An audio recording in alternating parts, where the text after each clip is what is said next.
Hang on. Hello. Welcome to the show. I'm your host, Johnny Baghead. That's me, as always. I don't know why my chat was missing, but... Oh, actually, I do remember why. Okay, here we go, everything. Yeah, everything should be good. I'm back.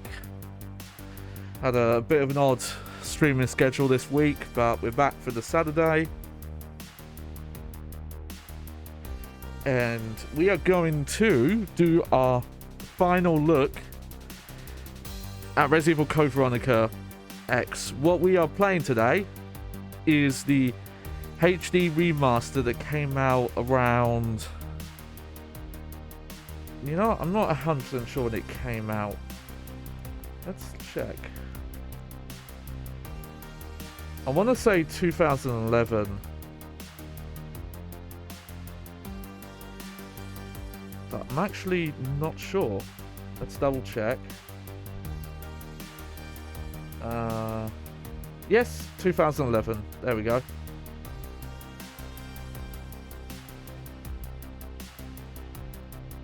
They came out on both PlayStation 3 and Xbox 360. Today we are using the Xbox 360 version. Mainly because I can play it on my Xbox One. Also, it was on sale a couple of weeks ago. It was £3, which is a great price for this game. Hang on a sec. There we go.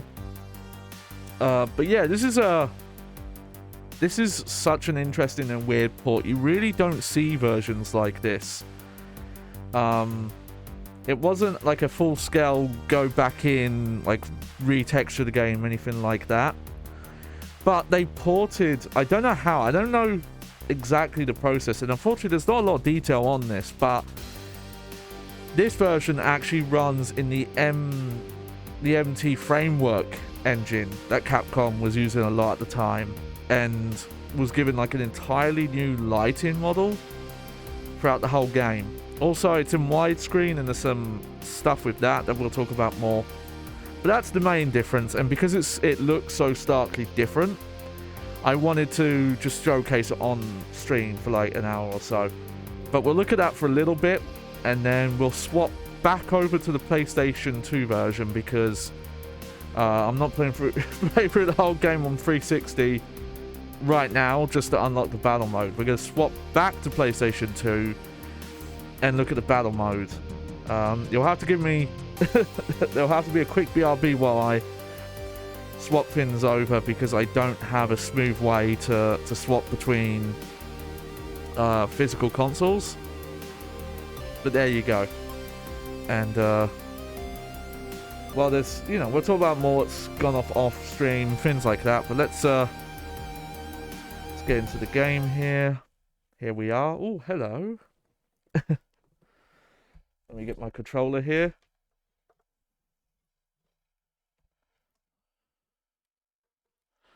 Here we go.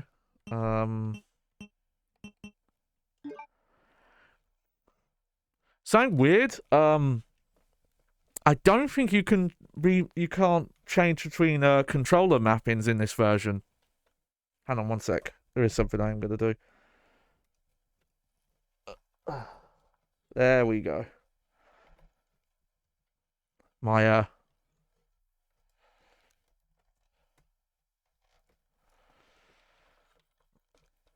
cable's a little messed up. There we go. But yeah. So we have to stick with the bindings they put here, which is fine. The main thing is just actually this might be about how... No, this is the binding I used. Just weirdly they the other options aren't available. But I think I either used this or I had X run and I had A as attack. But we'll be fine. We'll figure it out. Actually, I'm curious. Did I play this on my account? So I have played through the 360 version before, but it wasn't, okay, no, I must have played on a different account. Resident Evil. That was the first time I'd played through this game all the way through. The American Midwestern town. So yeah, this bit we've seen before, but we'll just let it play out just to see the little differences. Claire Redfield, who arrived in Raccoon City to search for her lost brother Chris, and a rookie police officer, Leon S. Kennedy, managed to escape from the city. Yep. But their ordeal was only a prelude of things to come.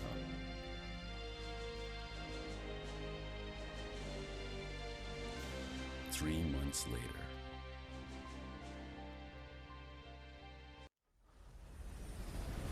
Alright, yeah, so we've got the same pre-rendered cutscenes.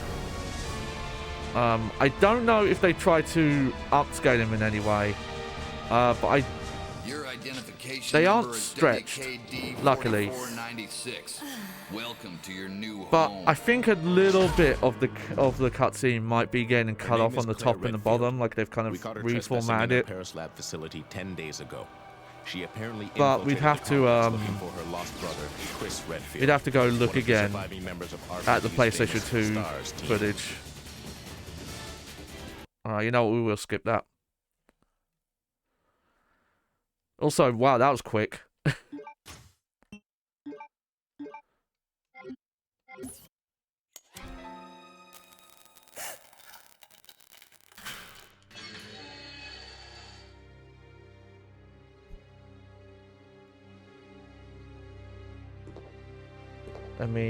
I'm just giving an idea of where the audio is. I think about there is probably fine. Perfect. Go on. Get out of here.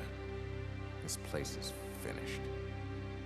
I don't know, it might have been a special forces team. So yeah, so here you can already But in see any some case, of this that prison's been taken over. new lighting model. Troops have been wiped out. I don't know how What are well you it saying? works. You're free to leave the complex.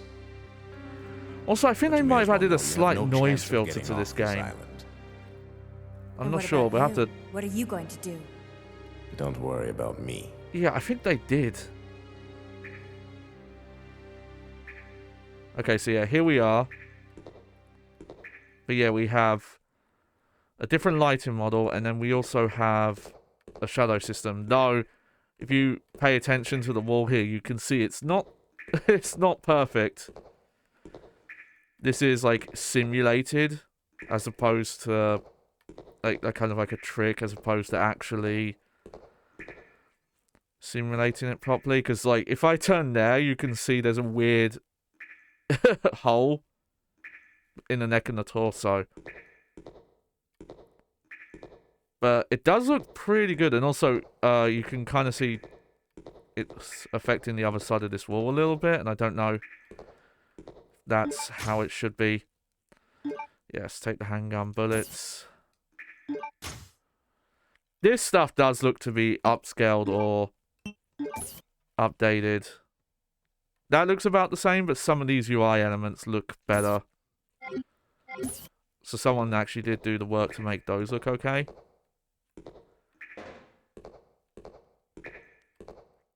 However, from what I've seen, there's a really good comparison video out there. His eyes are closed, he's bleeding, yep. Okay, I'm gonna have to get used to this because this is different than what I was playing with. Yep, take the knife.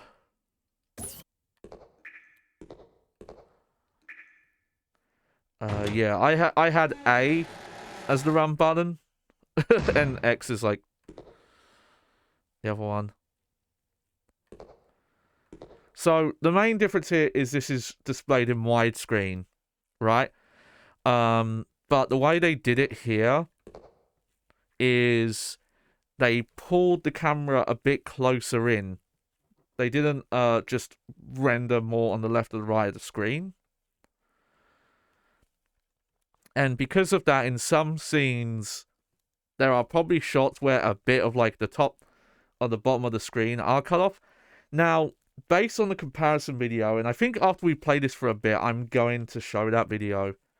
I think they did render a little bit extra on the left and the right of the screen as to not like lose too much. Oh, weird. I forgot they only give you one at the start here.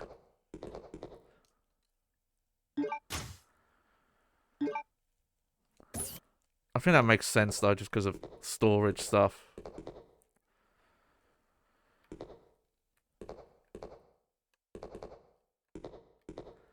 Okay, I was trying to remember if you could actually aim. It is a cool effect, though. But yeah, I'm pretty sure this is not actual realistic lighting. But also, you have to remember this was a remaster for the PlayStation 3 and Xbox 360. So no, I think Silent Hill 2 and 3 did a better job with their kind of simulated shadow casting tech. Funny enough, though, because the lighting is very different in a lot of places, though there are some like more stark, dark areas, I don't think this game is actually as like hard to see. Yeah, there it is. If you run in certain directions, like it looks fine there, but I notice when you're running there, like yeah, the arm breaks.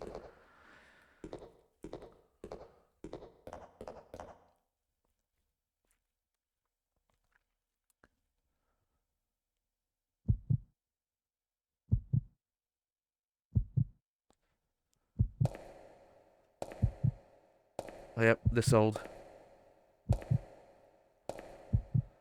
thing. Also, there's something I want to check, actually.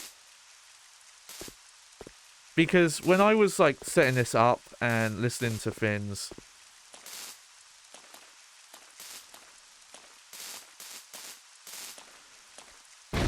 it sounded like the stereo sound was better implemented than it was in PlayStation 2.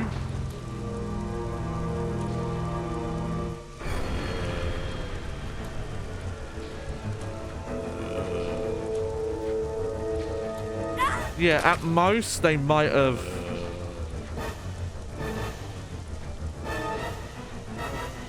Okay, I think it wasn't full upscaling, but the thing where you like re-render textures at a higher resolution.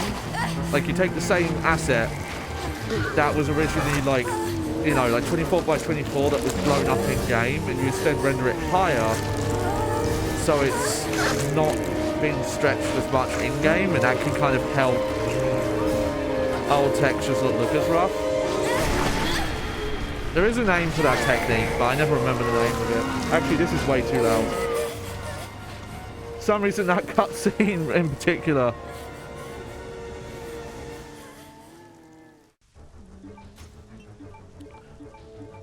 Wow. Okay, that's weird. The cutscene was really loud, and now the game's quiet.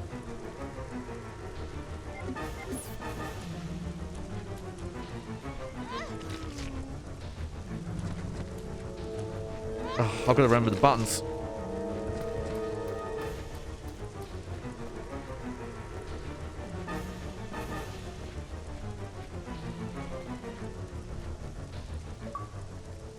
Ah! Terror begins. 50 points.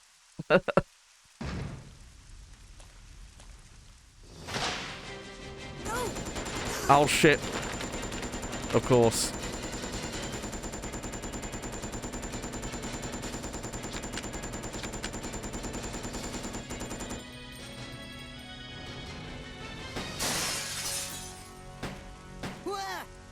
Wait, don't shoot.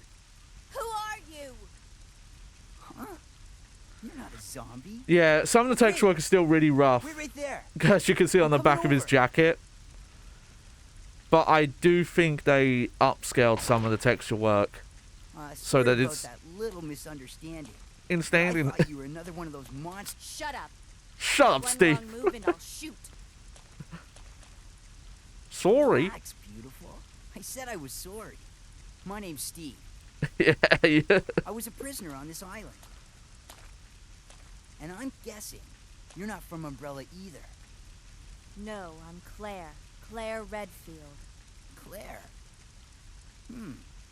Nice. I'll remember that. I forgot about that There's line. an airport around That's a here. Once I find it, I'll finally nice. escape from this crazy A island. Claire? I'll see ya. Nice. Hey, wait up! I don't want you following me, lady. You'll only slow me down. Damn.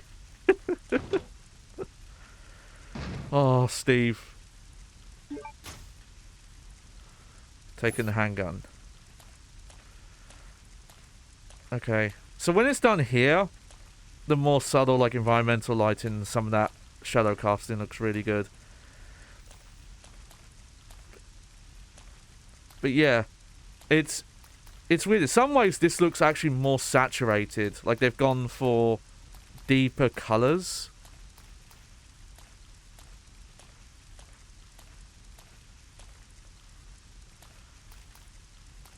Then we would have seen. Oh, they redid the map here. That's cool.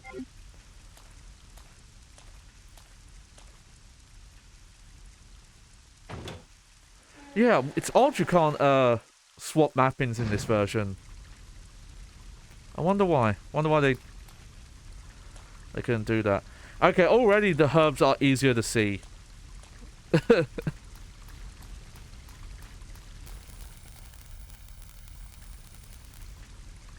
Oh god, I hope that's not happening again. Forgot about that. That's that weird issue where I get like fucked up audio on Xbox.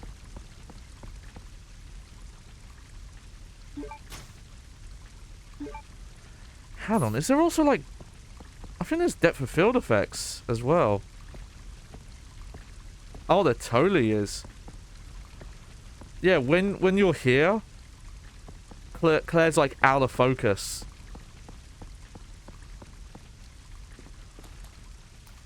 That's interesting.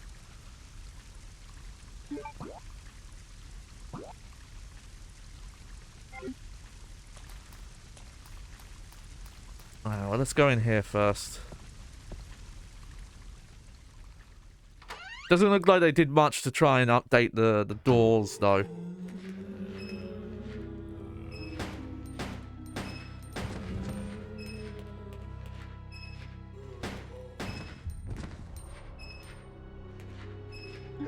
See if we can get some knife use on them. Nope.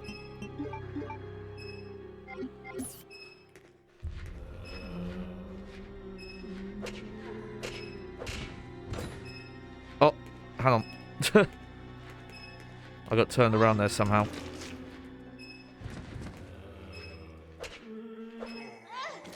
Oh, come on. Come on.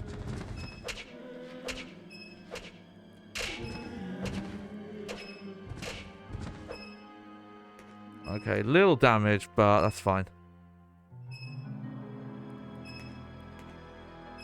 Yeah, so they only really...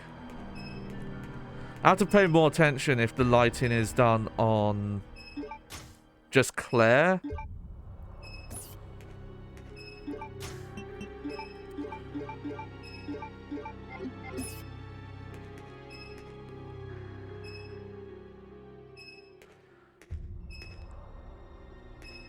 Or if it's done on a few things. Oh yeah. This got to me last time as well. It's like, why is this here when there's nothing actually here?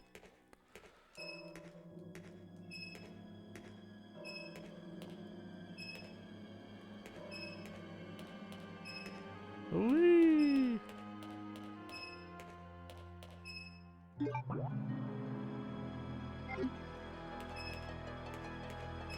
Oh yeah, this camera angle, you can tell they've zoomed way more in. This must have been a shot where the walls weren't being rendered. So there would have been like a void. You could just kind of tell because like when you'll hear it, it looks like way too pulled in. It's a shame they did a certain amount of work, but they couldn't have, you know, done the work to add any geometry. Granted, that is a lot of work. But at the very least, I would have liked if they had made it a toggle.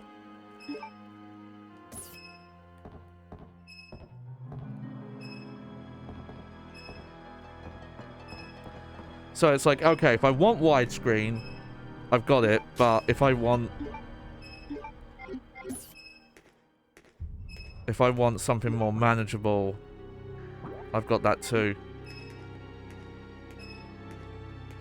You know, something that doesn't cut off stuff. And, oh,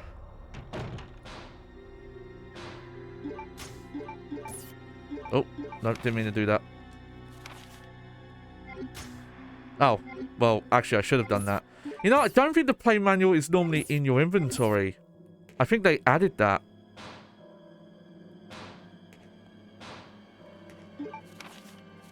Yeah, the prisoner's diary.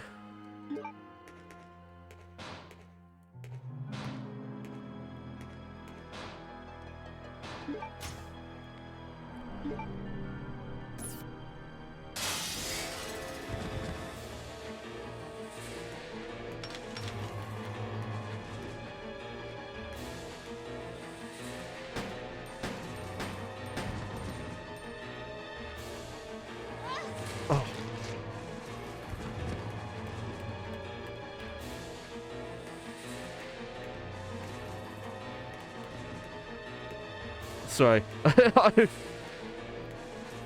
I played the game so long with the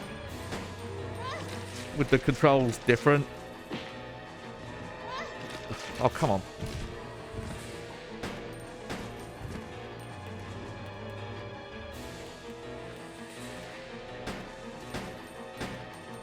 Yeah, pulling the camera way in this version is unfortunate.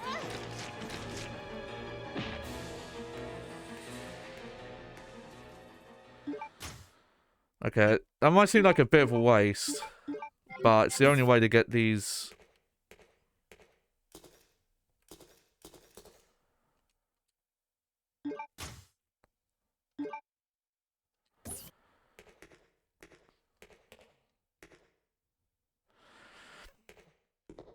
The timing on this is kind of funny though, because a friend of mine, Clarice, my mod, sent me a Reddit post where someone was asking, hey, I don't get why people like static or fixed camera games with tank controls, you know, quote unquote tank controls. And I don't know, it was an odd post because, yeah, see, that shot is definitely zoomed in. That just looks wrong with like how zoomed in it is.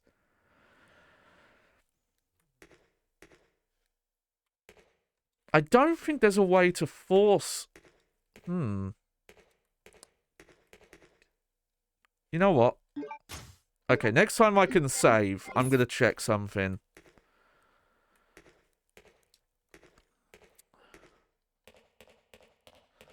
What I'm curious about is, on PlayStation 3, you can actually force the system to 4:3.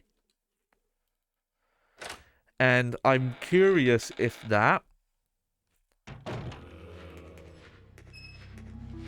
Oh, get out of here.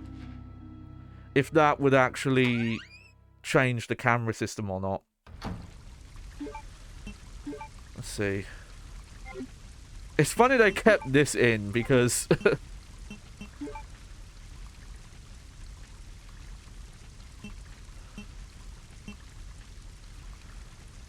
I'm actually gonna change that. That looks a little better.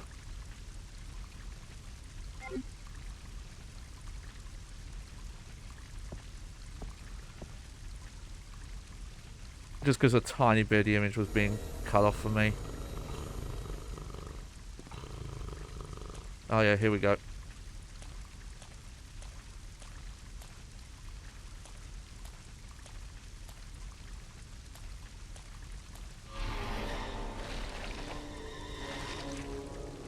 You can kind of see with the widescreen that that corpse is not being pulled by anything.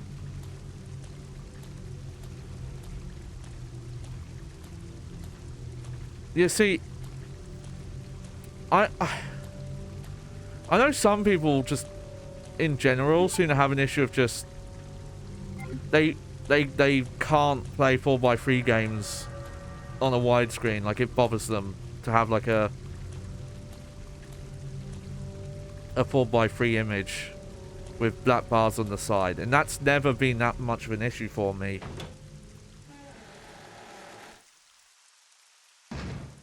You know, if I see,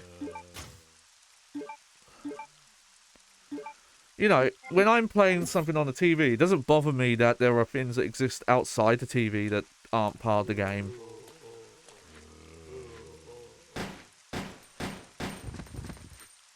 Okay, yeah, they are doing some more.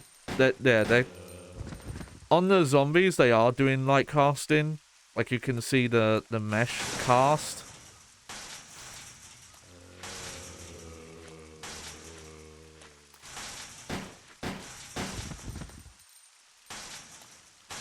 Might jump the gun here, actually.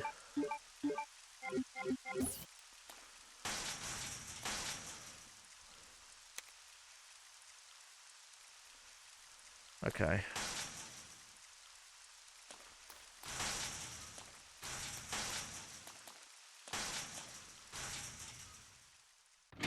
You know. So, the 4x3 thing doesn't bother me either.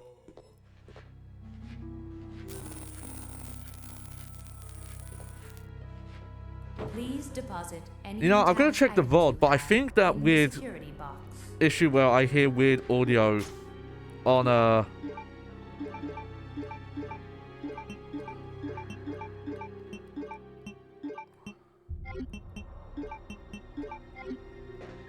there we go. Okay, yeah, like, some scenes are definitely not zoomed in, and then some definitely are.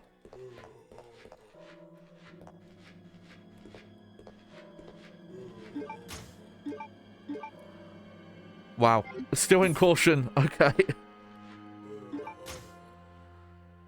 Yep, take the first aid spray. Take that manual.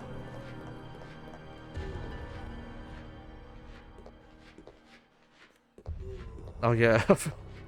Grenades here for some reason. Don't need those yet. Here, we'll check out Steve again. There's actually something that happens in this cutscene that I totally missed when we did the first playthrough. Chris Redfield. Yeah, I think these have been made more What are widescreen you than they're doing supposed to here? be. Because the black bars faded Chris in. Redfield. They didn't, like, Is he a reformat. relative of yours or something? You mean my brother? Ah, So we've got a bit Your of super siblings. widescreen going on. So no wonder that zombie, you could tell, was being pulled by well, nothing. it seems your brother is under surveillance by Umbrella. What? You know what? I don't remember Got if to Claire contact actually said Leon her in time to surname let my was brother know he's being monitored. Redfield. I think she just said her name Good was thing I have Claire. access to an outside connection from here. Well, that file shows the latitude and longitude of this place. Why don't you send your brother the coordinates and ask him to come help? Thanks. I'll do that. Hey, I was just kidding. There's no way he could get here, even if he is your brother. Yes, he can. I'm sure of it. No way. Maybe it's a different cutscene I'm thinking of. You'll just end up disappointed if you rely on others. Believe me, I know. I know. There's some What was cutscene that where all about? where he just stares at Claire's ass.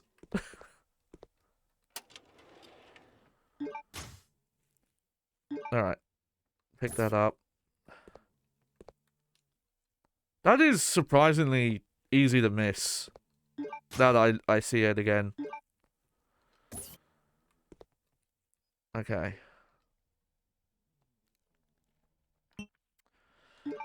Let me just save here. Okay. I'm gonna quickly.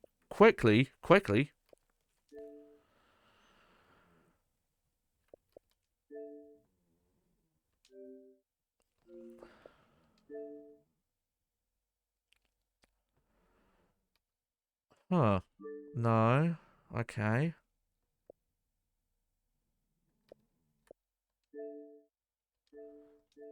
Okay, no, we don't want any of this.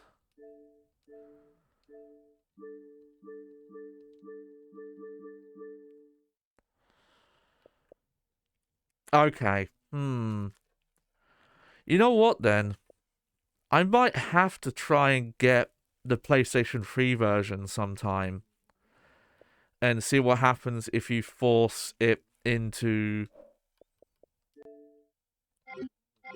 4:3. Does it have the original aspect ratio?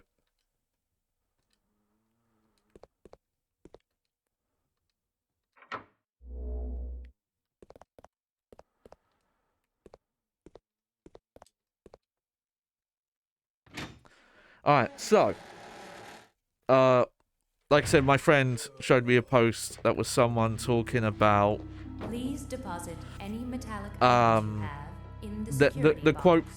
mystery about why people like this style of game and presentation. And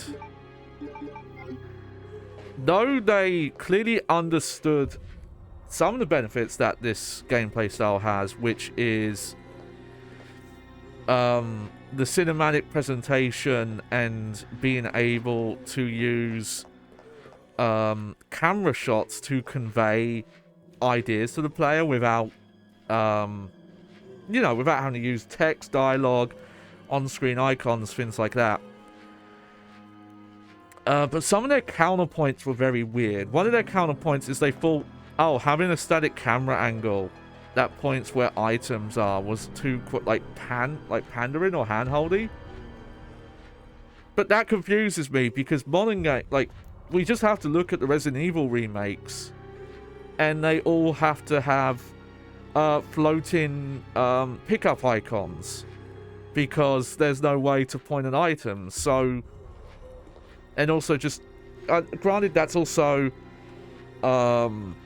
a reality of the modern presentation, that everything is going to have the same graphical fidelity, so telling what items you can pick up or not is harder. If you don't do the icons, you have to do visual languages. Oh, what did I forget to put away? Oh yes, this. Okay. It's a tease they even give you that here.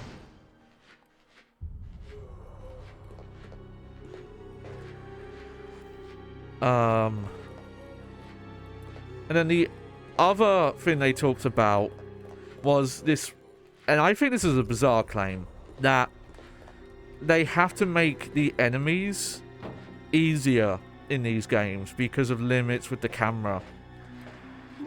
The main thing they were bringing up was the whole issue with blind spots. And I want to be clear about something.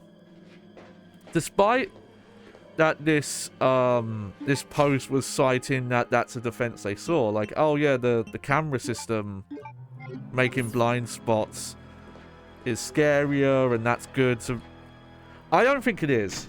Even though if you replay these older games and you see it in here, they actively hide enemies around corners on purpose where you can't see them. And it's cheap. That's the only way I can put it. It's cheap.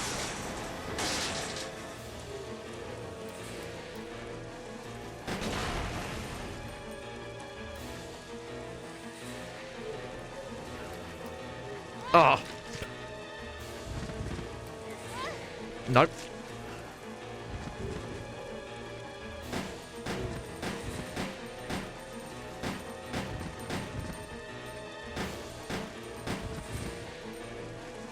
That's me. I keep hitting the run button when I mean to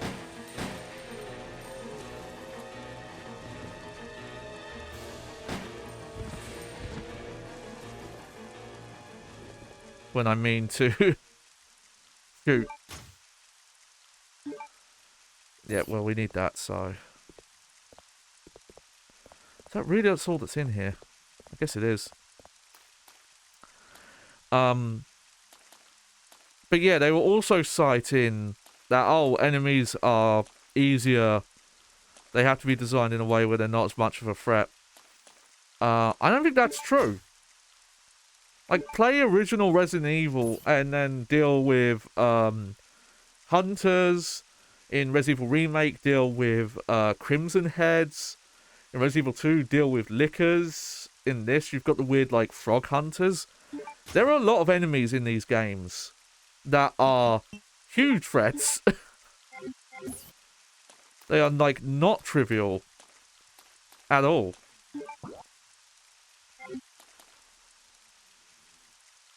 Oh yeah, that door's now down.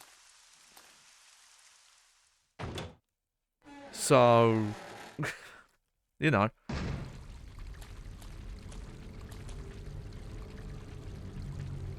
Oh, okay, we gotta go around first. Yep, I pressed the wrong button again.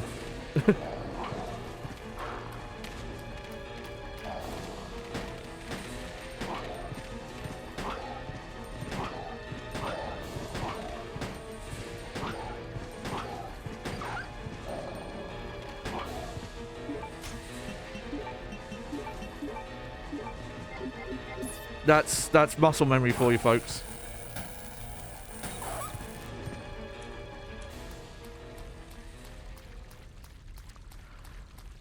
So I don't think that's true either. And granted, even besides that point, the main threat that enemies are in survival horror games is not like how tough they are to beat, how much damage they do.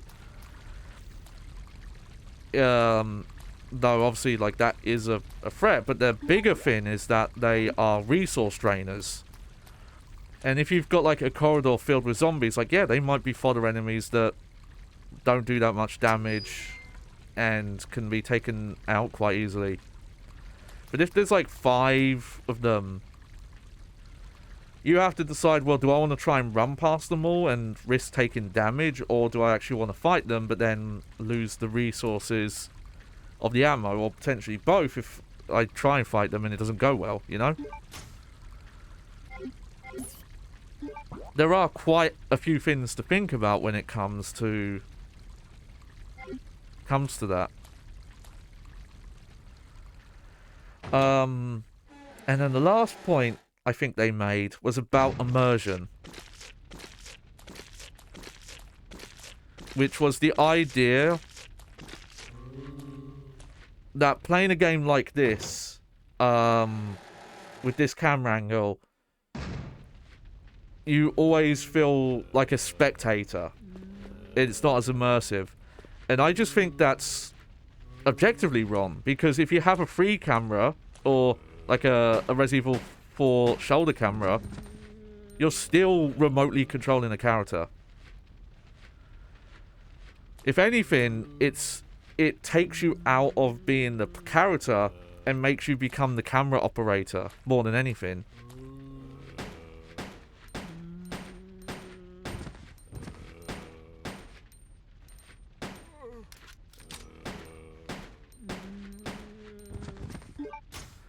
See if I can swap to knife for a bit. Okay, that one's dead. You know what? When we played the PS2 version, I don't think the stereo sound was working properly. Because there is stereo audio here. I might have to check and make sure there's not issues with my, upscaler.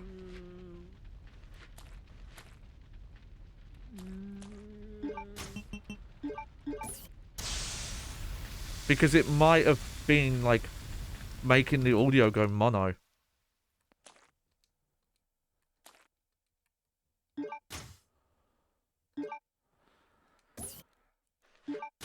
I'm actually trying to remember what's in here.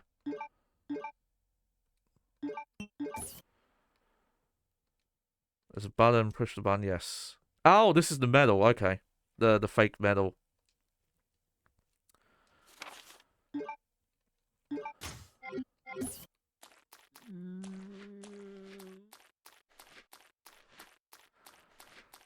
So yeah, some of the shots they were able to keep them quite wide, and some of them are definitely zoomed in.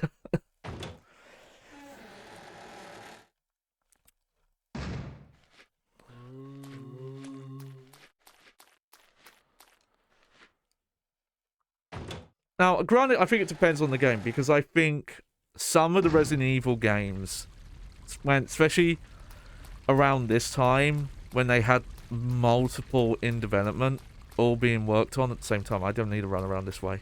I've opened the shortcut. There was an issue of quality control, with the primary thing there being that the camera angles weren't being used as effectively to kind of communicate a feeling. Not to say that there aren't interesting camera angles throughout the series with the static shots or rail shots like this, but I think only Resident Evil 1 really takes advantage of it, where Please deposit any metallic items the camera you have shots in are the security box. trying to convey like fear and feeling. Like Resident Evil 1, especially Resident Evil 1 Remake. Oh, I forgot to take the lighter out.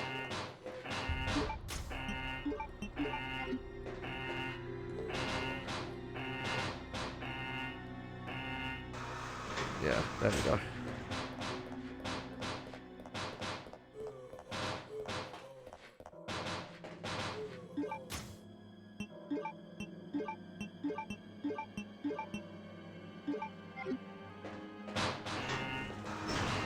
Okay, that's something I'm doing on purpose, by the way.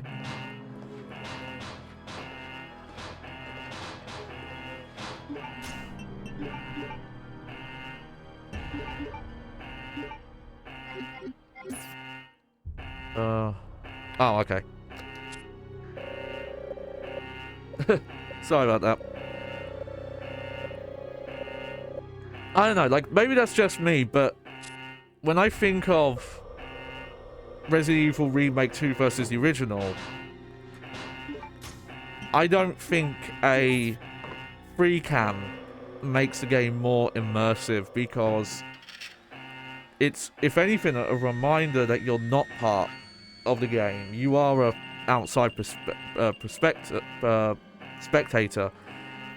The only difference is that now, like, it's even more enforced, in my opinion, because you're controlling the camera now.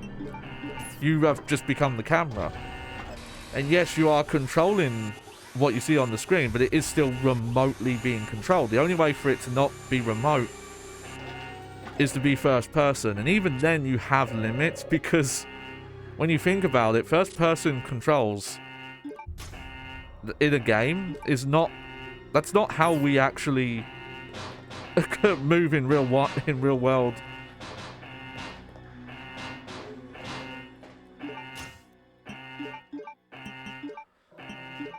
You know, we don't like turn our entire bodies like this to look at people. You know, we can turn our heads, we can use our eyes, and also just kind of only being able to like strafe and turn, like that kind of stuff.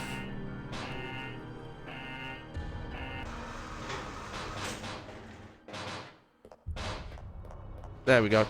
So yeah, these guys shouldn't break through now.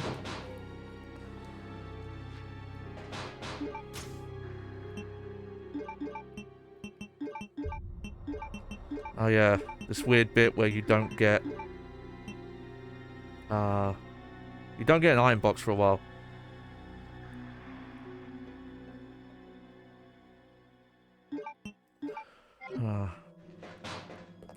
Just in case I ever go back to this save file, I don't want to leave the fire extinguisher there.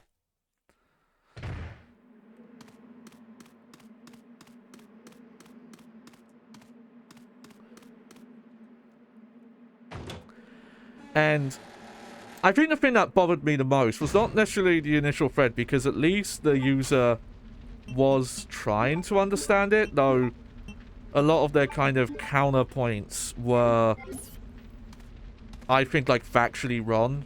Like, the stuff about the difficulty and the whole, like, immersion argument.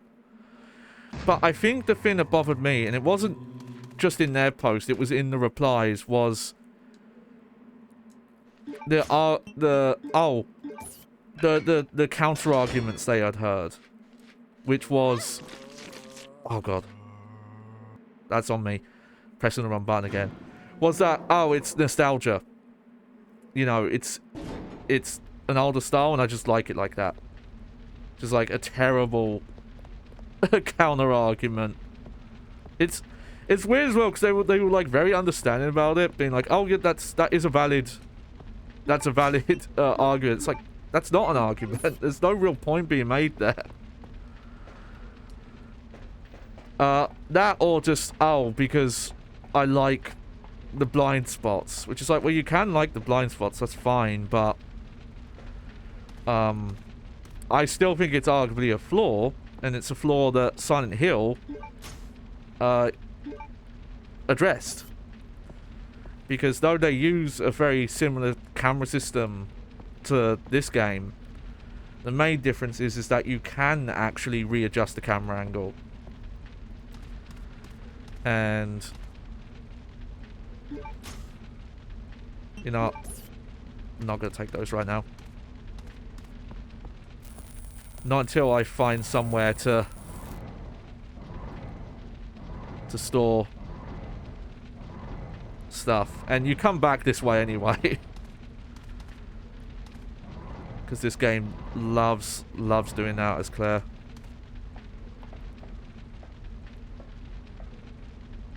Well, I'm just going to unequip the liar now.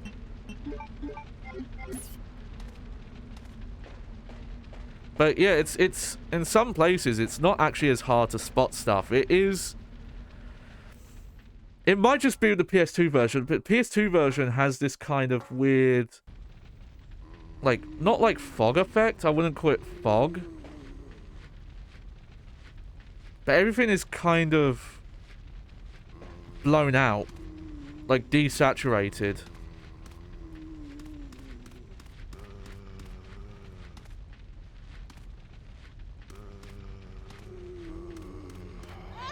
Oh, come on.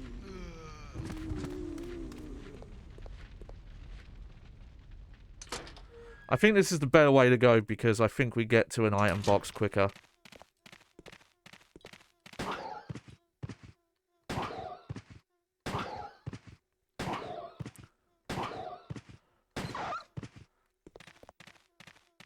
And yeah, that's the thing. The replies mostly were making those points. Some people weren't. Some people straight up were like, no, it's not as complicated as you're making it sound. It's the cinematic experience. It's what cinematography and shot composition can do. And if you have a free cam, then you have to rely on cutscenes to do that. And in a lot of cases, that means every time you want to do that, you have to take control away from the player. That was weird. Hopefully that's not a sign that my Xbox One is on the fritz. Oh, you know, I probably should not have picked that up, but whatever.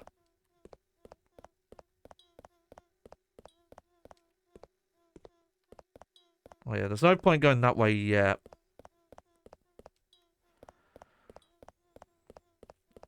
Just trying to remember. I remember there being like a herb out here, but maybe I'm wrong. I think this light does make finding stuff easier than it. Oh no, you know what? I think the herb's up here. Or so. Yeah. They're still quite dark looking though. Like, they're not as green as they used to be.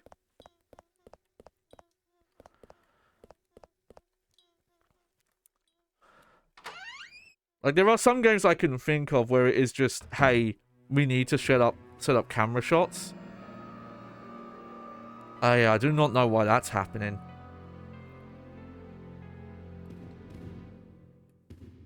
And like I've played through the 360 version on Xbox One before, and I do not remember that happening. Yeah, take the handgun bullets. Try and remember if there's anything else. Nope, nothing useful.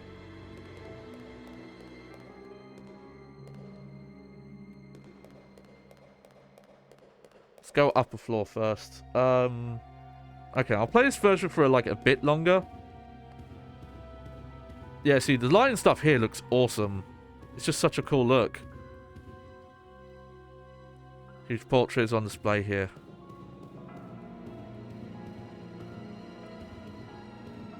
Again, it does make this game a bit more atmospheric than it used to look, because it, you know, being built for Dreamcast, it had a bit of a like a flatter look a lot of the time.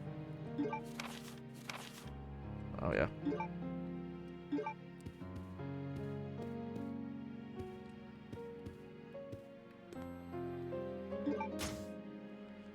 Kind of surprised they didn't try and add free movement to this like they did the other Resident Evil ports, but there you go. Yeah, I'm going to put that away for now.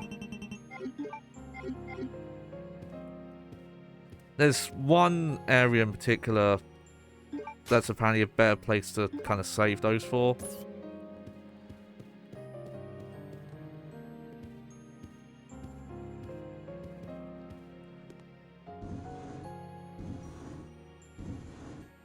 I think they have made the herbs a bit bright, or it might just be a result of this lighting engine.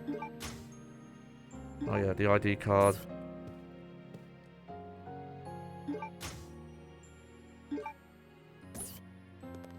But yeah, you actually can spot stuff a lot easier in this version. It's nice.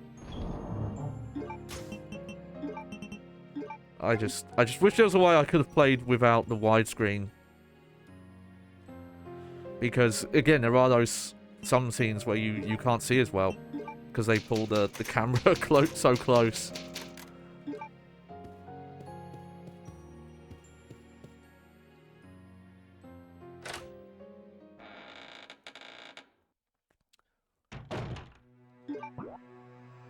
Okay, so all those doors are locked.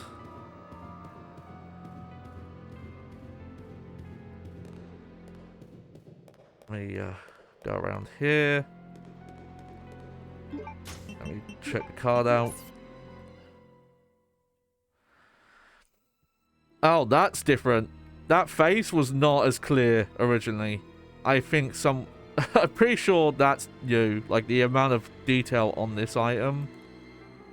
Someone, like, redid the textures. Okay, NTC0394. Funny enough, I think if you just know the code, you don't even have to pick this card up. NTC0394, NTC0394. Okay. What time format is that? 47 hours? Yeah. NTZ0394. I think the other thing about the post that kind of bothered me is I wouldn't think it was that hard to figure out that the reason why 3D controls work better is because having the camera shift so much with 2D controls just doesn't work. Because it's been attempted a lot of times, and every time it's caused problems. And I think rightly pointed out by this post, there are times where, like, action games would use fixed camera angles and there'd be shifts. And it would actually be, like, a detriment.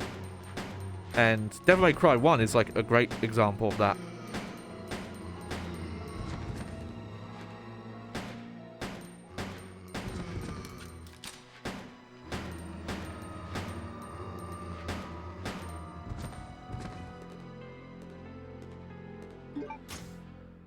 Yeah, I think they did upscale the textures a little bit in some areas.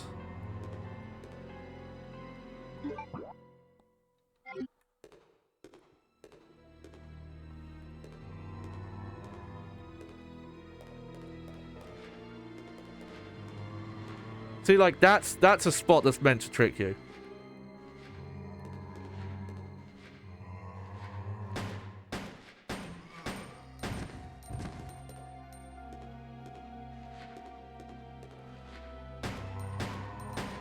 But I'm personally not a fan of it, because it just feels cheap.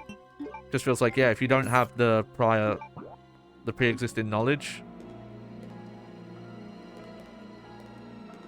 then you're just gonna get hurt, you know?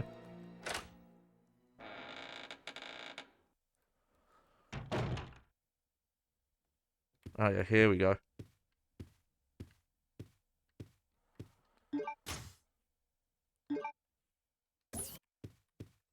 I know some people are purists and don't quite like this change, but I don't know. I think it gives it like a kind of like a grimier B horror movie look, and I'm pretty sure there is like a really subtle film grain.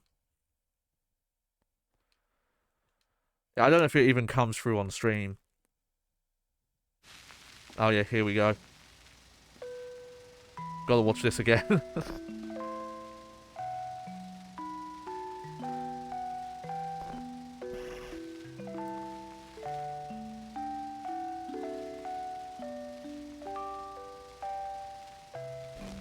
I still want to know why this was filmed. No, funny enough, with the memos we've got, with the timeline, this might have actually been after they like turned their father into a monster, so they might have just like forced their servants to do this. Alright, creepy stare time. Let's go.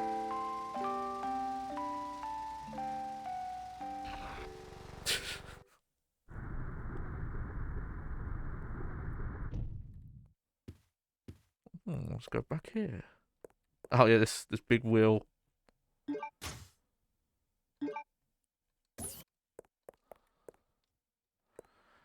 at all these weapons we can't pick up.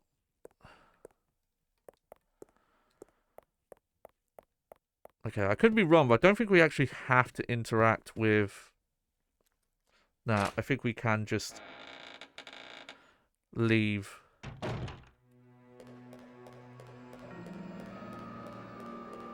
Yeah, I think the warmer colours helps get the game's atmosphere.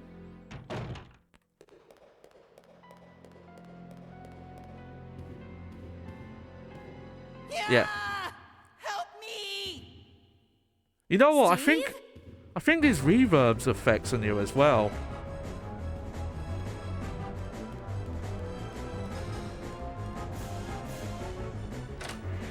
How he got in this room without us seeing, by the way, I don't know.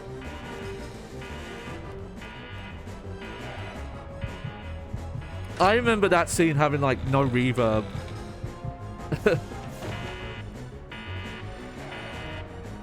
Steve is suffering! When two pairs complete, my anger will subside. Okay, let me double check this because it's been a bit. Okay, so those are duels. Those are duel. And the two tanks. Okay. Actually, I think it's just...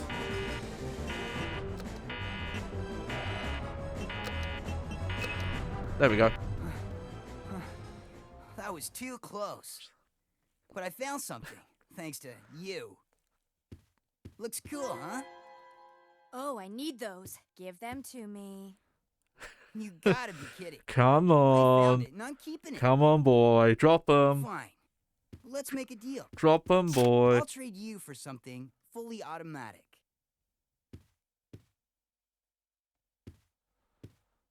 See you around, Claire. Adios. Hey, wait, Steve! Such a shitbird. Oh, I love it though. Maybe I wouldn't want a remake because I really don't know how they would handle Steve. Okay, let's go to the airport quick. We'll do a little bit more. Oh, yeah, we've got to watch this cutscene. I think that's the thing I enjoy the most about replaying is just watching the cutscenes. How dare you interfere with my operation? Yeah, the lighting looks so good here.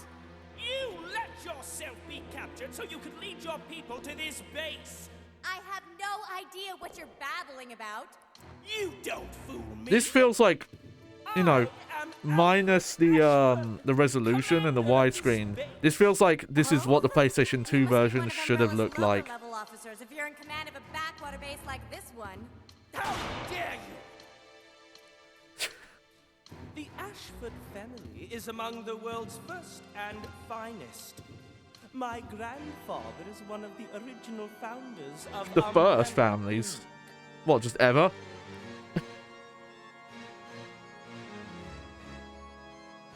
Now tell me, why have you attacked this installation? Attacked? Shortly after you arrived, my base was attacked. You must have informed your people of its location. I still don't follow you. I really don't know anything about that. Unacceptable! How can you deny it? My base has been destroyed. And thanks to you, the experimental T-virus was released, creating countless zombies and monsters. Tell me, who do you work for? Who sent you? I still think a sniper rifle having a laser sight is so silly. Then. You're just a rat in a cage anyway. I'll be sure to keep you entertained before I dispose of you. It would have been nice if they could have updated some texture work, but maybe that would have been a bit jarring to have only some of the textures improved. Yeah, I think they added some reverb effects to certain areas.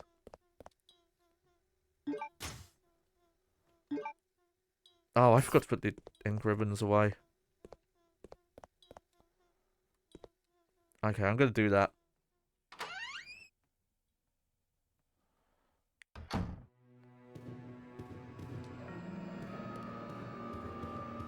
And yep, this is reminding me how little red herbs there are in this game. Because we haven't found one yet. And the one full hill we found, we can't even access yet.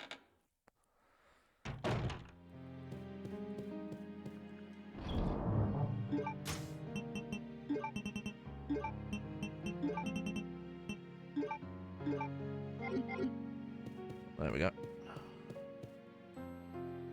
Also that, like, slight blur ghosting effect that was on the PS2 version, that does not seem to be here, really.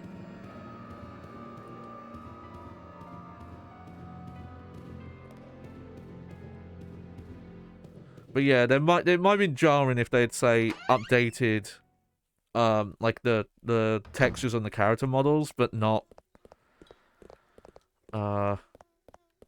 like, everything else. But I do, which is, funny enough, that's a problem with some of the re-releases of Resident Evil 4, where they updated some assets and then others are really poorly updated. Oh yeah, that's the bowgun stuff. I'm not going to pick that up yet.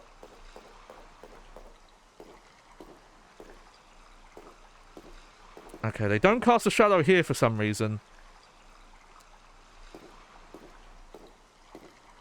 Like, there's some lighting effects going on here, but they don't do the shadow casting everywhere.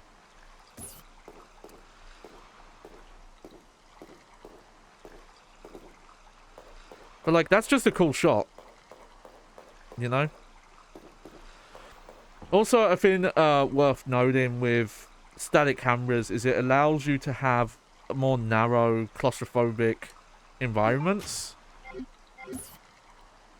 I feel like the water here is a lot different as well. I think they might have entirely replaced the water effect.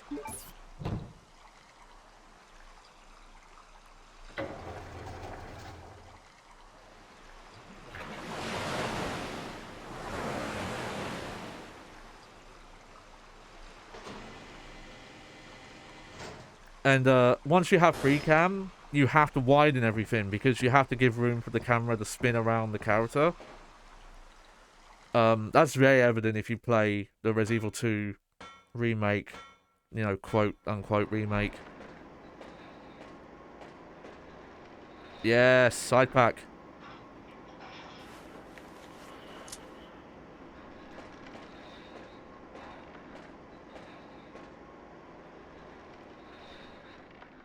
Okay, still a loading screen here, but way quicker, which is nice.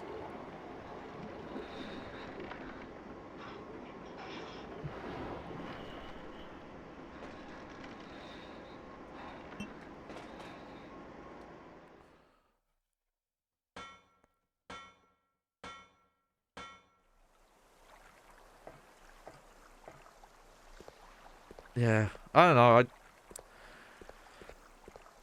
Again, some purists might not like it, but I think the lighting really helps the more dated look this game has. Like, again, for Dreamcast it looked impressive, but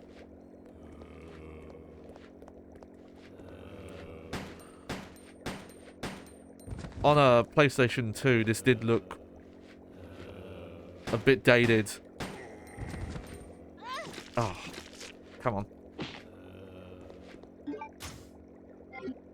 Might just...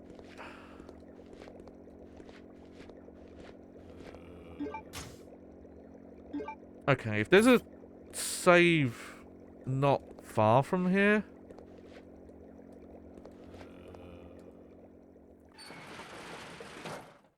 I might stop soon.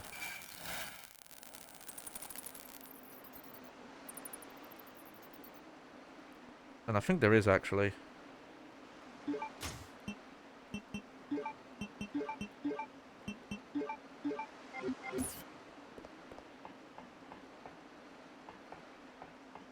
Okay. That it looks a bit weird there. We've got like fat leg shadows.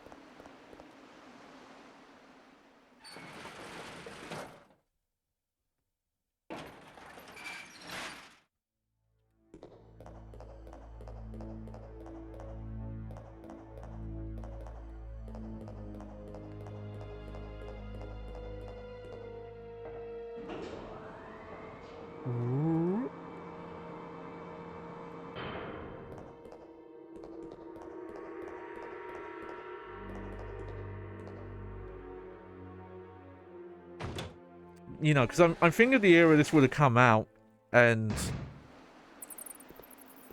Okay, yeah, there's nothing up here yet. And this would have been, you know, the year that Silent Hill 2 came out on PlayStation 2, when this would have come out on PlayStation 2. So I think it is, you know, I'm just going to use this. Fair to say that the standards were higher at the time.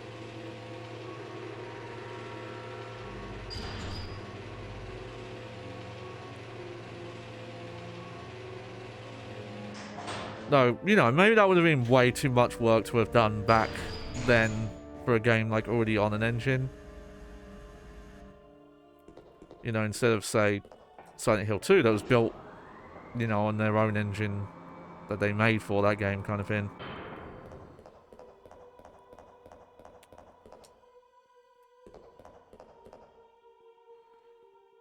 Yep, the lift may not. Yep.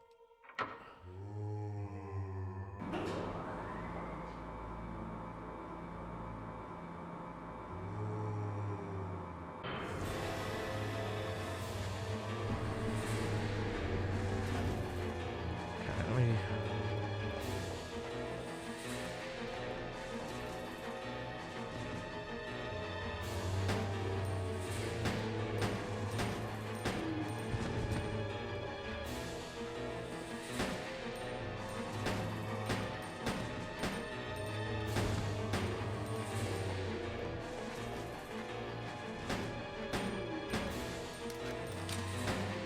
Okay, play a crack shot.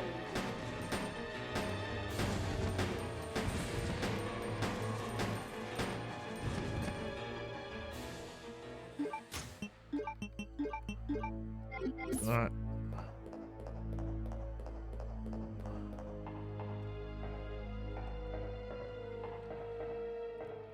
What do we get here? Aha! Okay, so I did this in the right order. Because when we played on PlayStation 2, I went to the training facility first. And you need this card for the training facility, so... There we go. Alright, well, whatever save point we find next... will be our stopping point. And we'll move over to battle mode for a bit.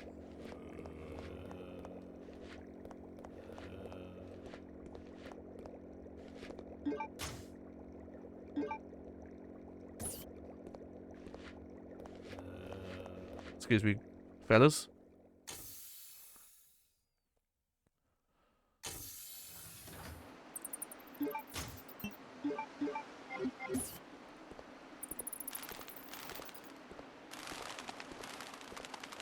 Is there anything here?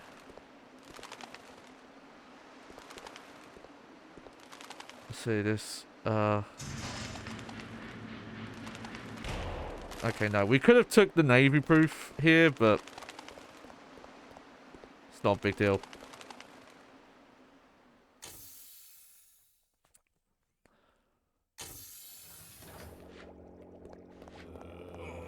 Yeah, that was a good dodge. Trying to think where the next save point is, even.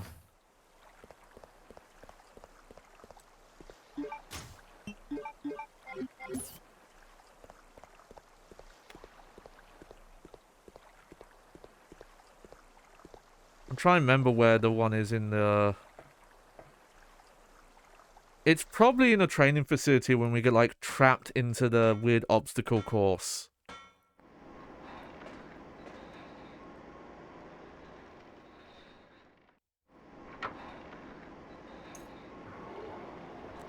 I think that's probably our next opportunity.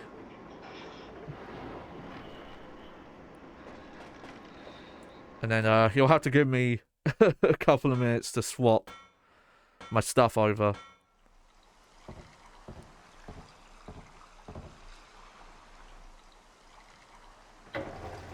Spin it.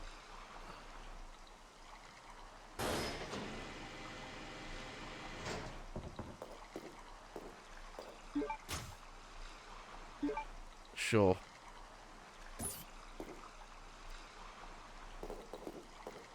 Yeah, that screen, the UI stuff they definitely worked on.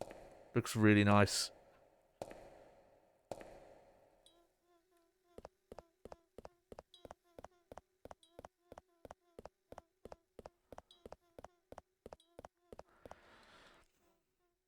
I'm trying to think what's the easiest way to double check. Oh, no. Oh, okay. I forgot that happens.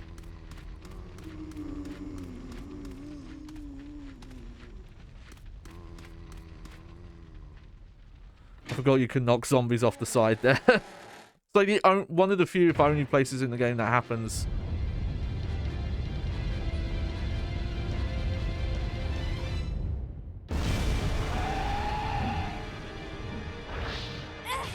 Yeah. Can actually see what that monster looks like.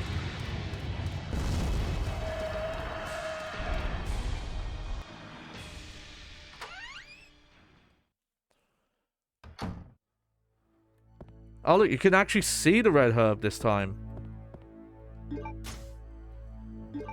Our first red herb. Oh my. Also, you can kind of see the bowgun stuff there as well.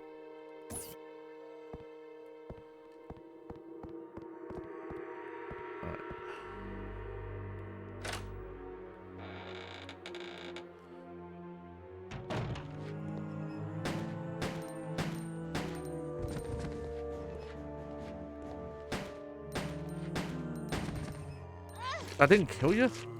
Oh.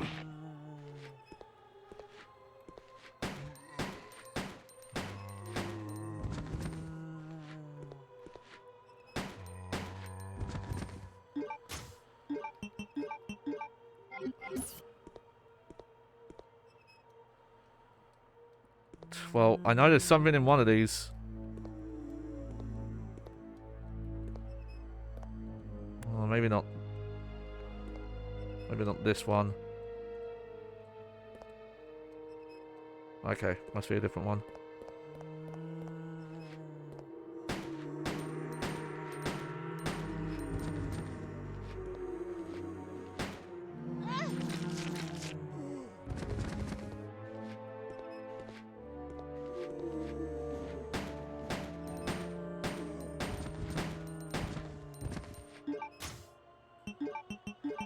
Oh, I've got to be really careful now.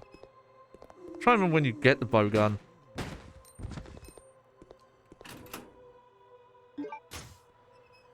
Yep.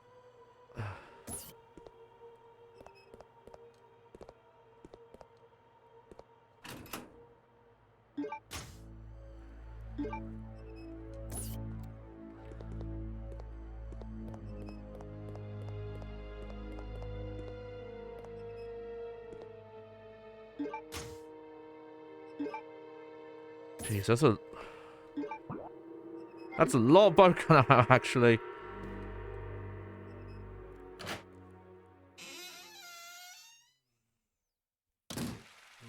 Oh yeah, this weird room. Oh, I forgot about that.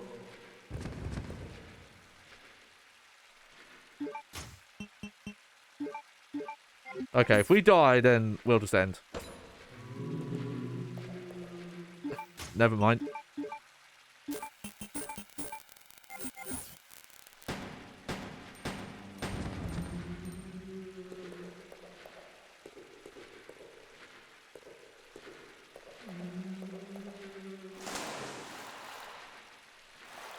Oh, they definitely changed the...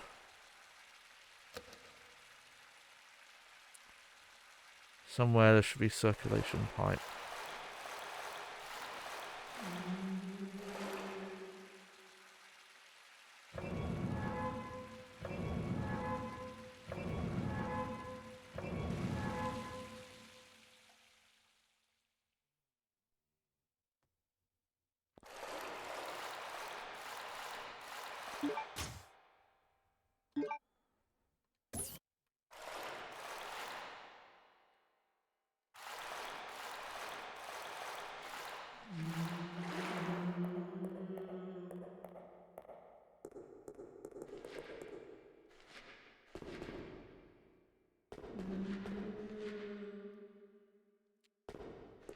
Darn it.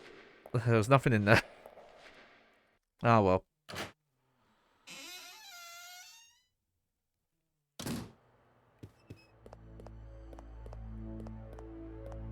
Just gonna have to hobble for a bit.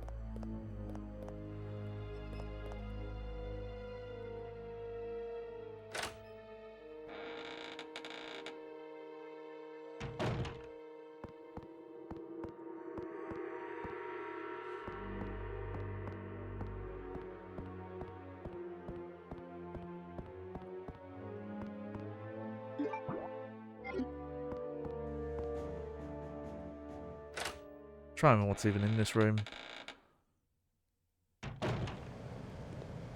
Oh yeah, this one.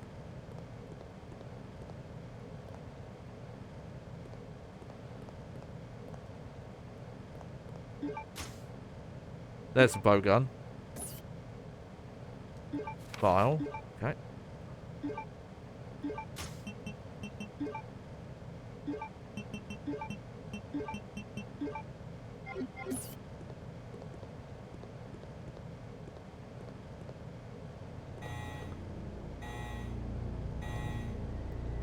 You can actually see into this room way better. You used to not be able to see this well.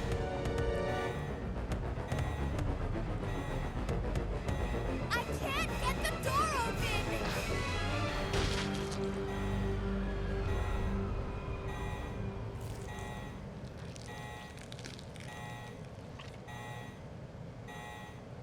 Yeah. You used to not be able to see that well in that room.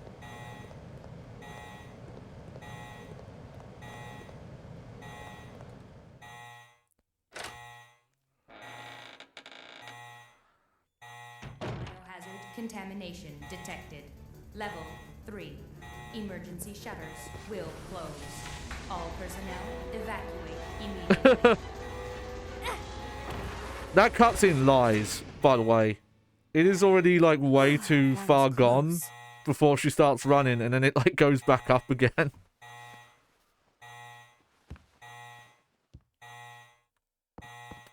Okay, there is stuff in here, but there are zombies in here too, so I'm gonna have to be careful.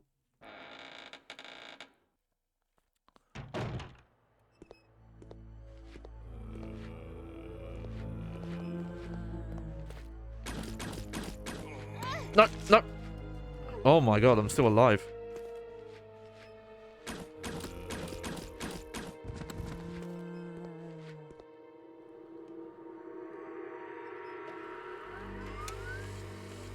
I don't know why that zombie goes like way faster. Alright.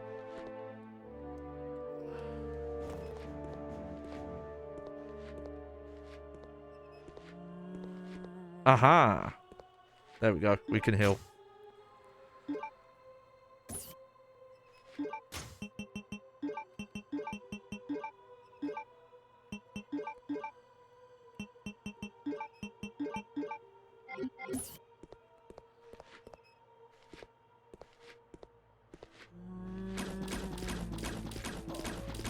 Take that.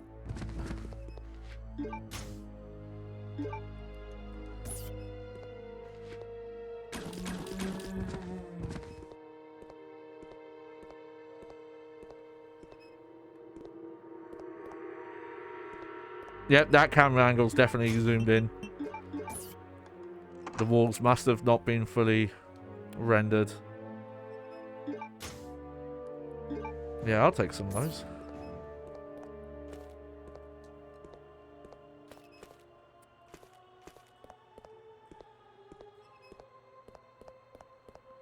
How is that all that's in here?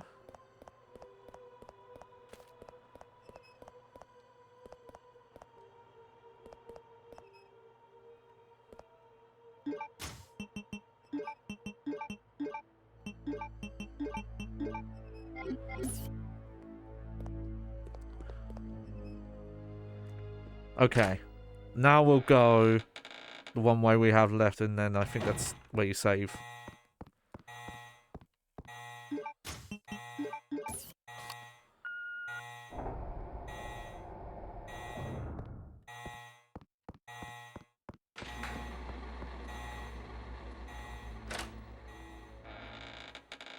And yeah, we'll swap over to PS2.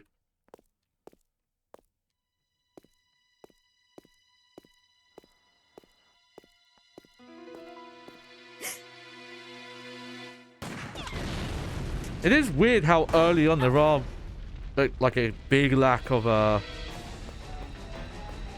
like save points.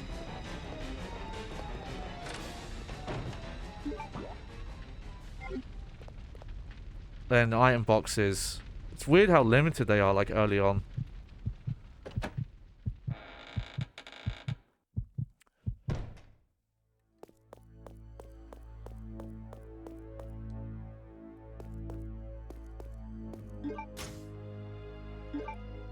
Yep, take those.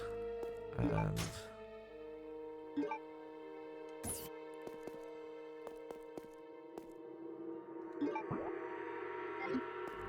okay, this I believe is the save room. Like the first proper save room we've had access to. Yeah.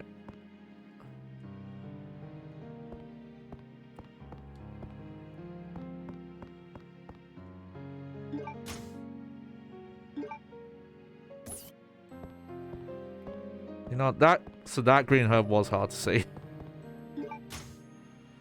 There's our hemostatic.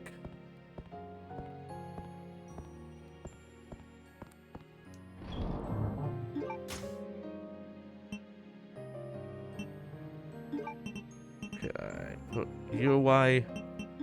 Put you away. I actually think it's a good idea to keep these on me for now. And we'll keep a herb on me.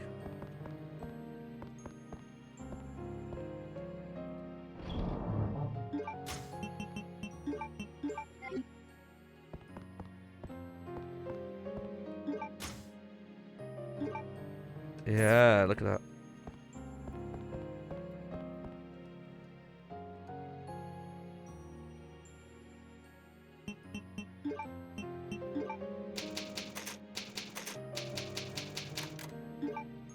Alright.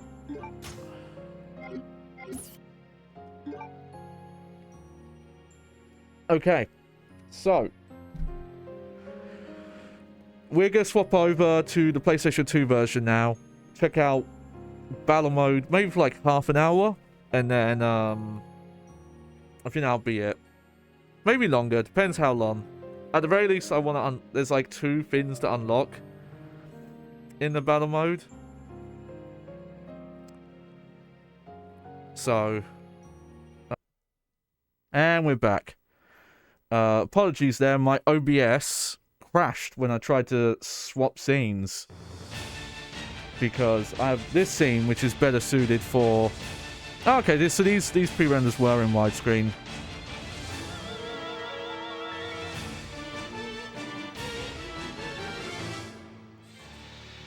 But yeah, it crashed when I swapped to my like PlayStation 1, 2 output for some reason. And there was no way for it to stop it from closing itself.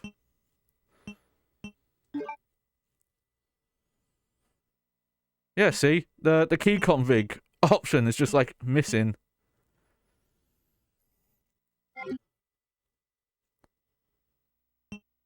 Resident Alright. Evil. So let's give this this battle mode a quick go.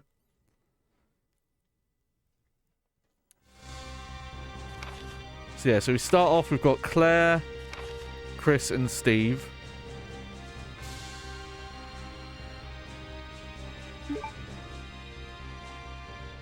Also, yes, we've got a first-person mode. We'll try first-person, third-person first. But you unlock that.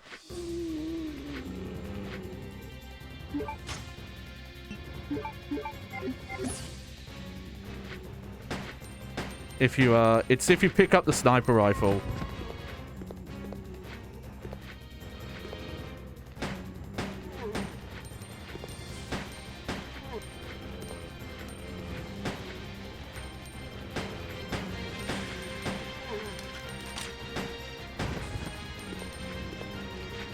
Jesus. Yeah, this already shows like how much darker this version is.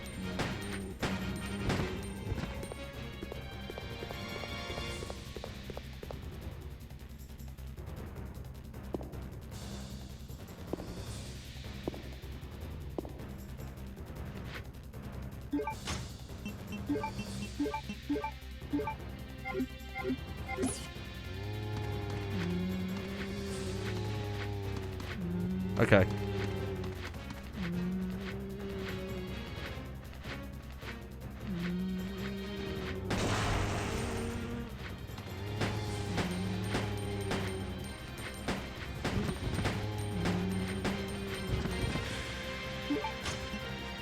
How those zombies are still alive, that is...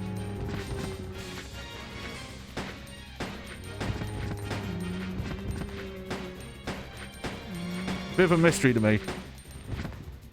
So there is some sort of scoring system on this, but I don't know how it works. But yeah, you get unlimited ammo, which is kind of strange.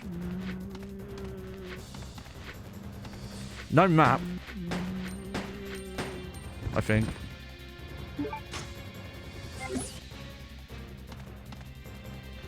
Oh, so you have to defeat all the monsters in the room. Okay.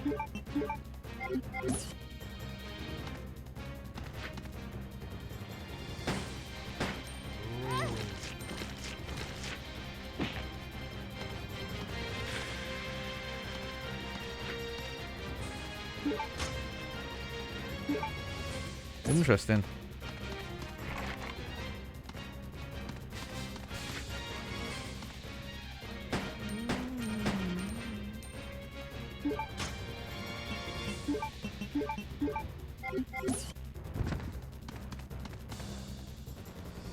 I'm back to my other control scheme, so I think I'm good. I think I can adjust quick.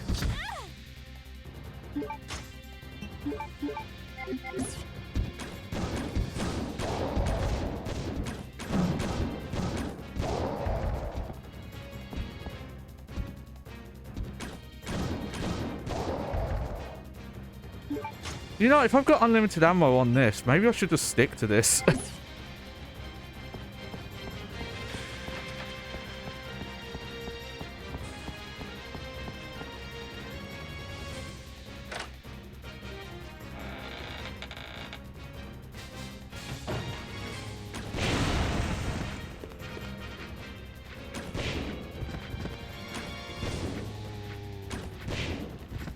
Also, notice we've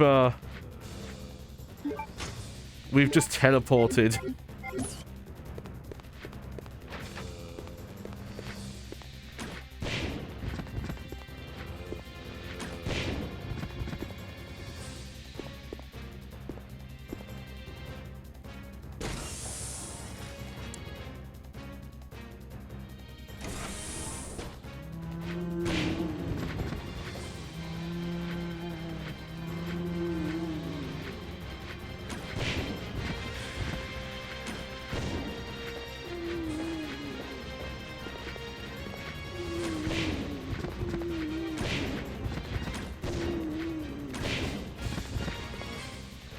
Yeah, why do they even give you the handgun?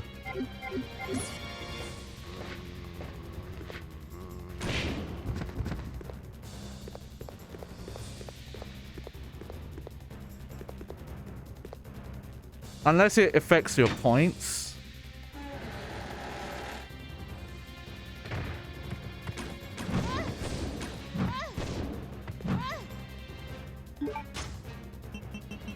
Oh, that was quick.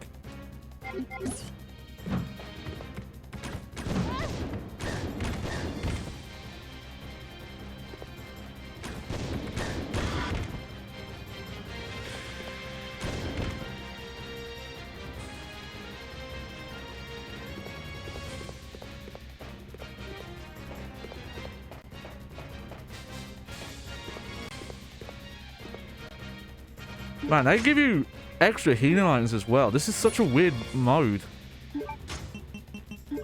Maybe it's like it gets harder. Related characters, I don't know. I don't know if the room layouts are random though. Like if...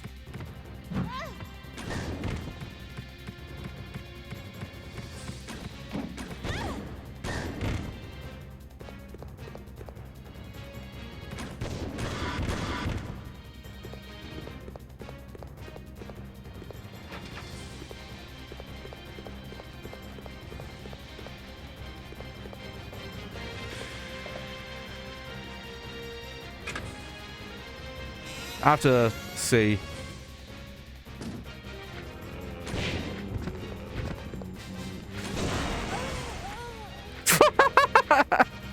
Whoops. That's bullshit though. Why did I target that instead of the fucking zombie coming at me? Okay. We'll try Claire again.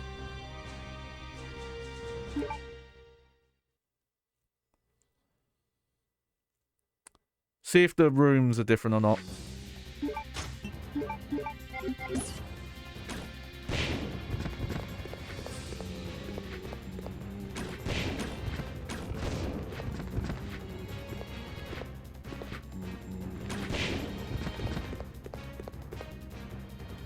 We could get a better time as well, so...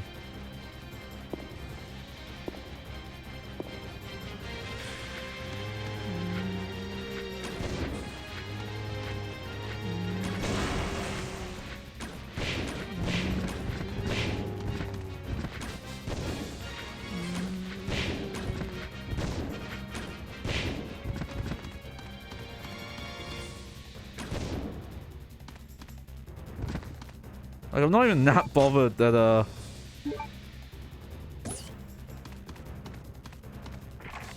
okay.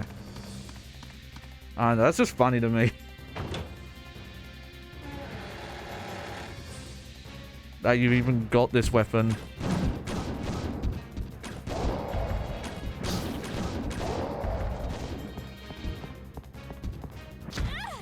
Ow.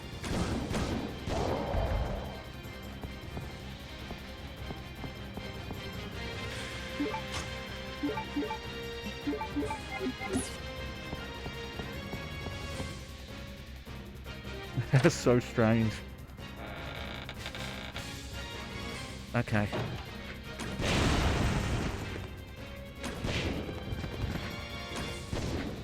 That was weird.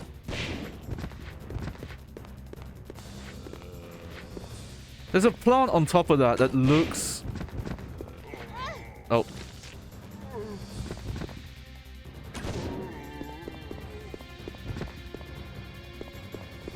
Oh yeah, it's just that at the end of that.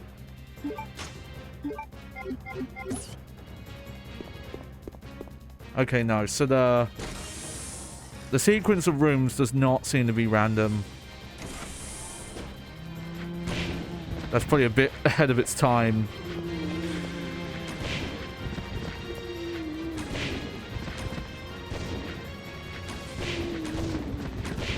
Keep forgetting there's a change target button.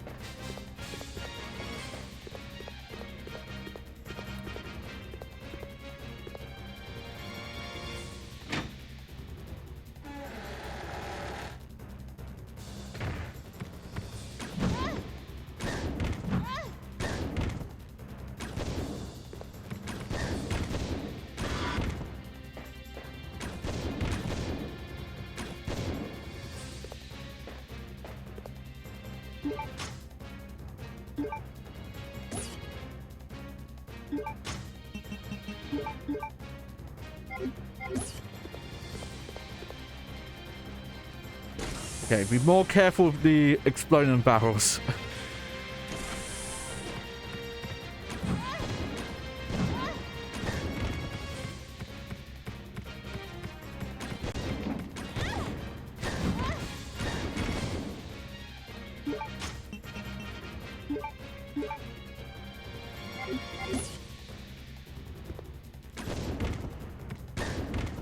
Okay.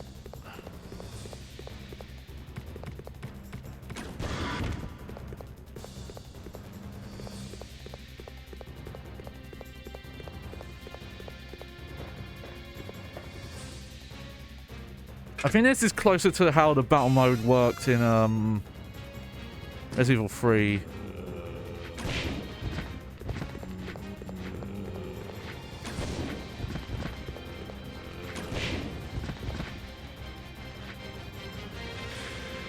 Why?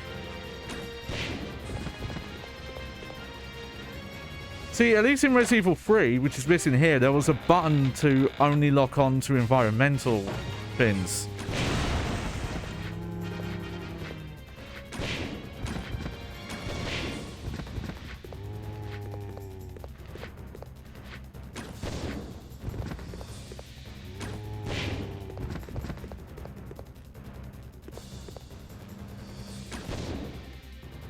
I think that's all of them.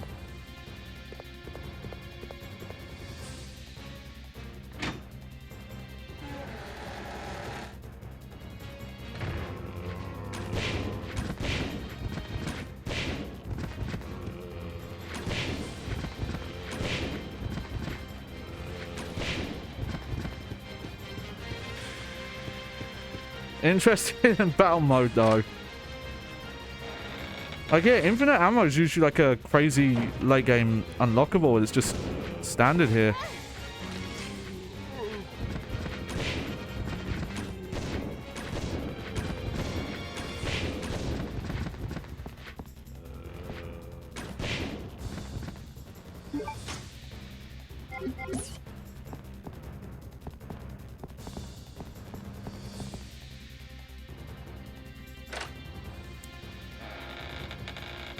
Like, why would you use the handgun here?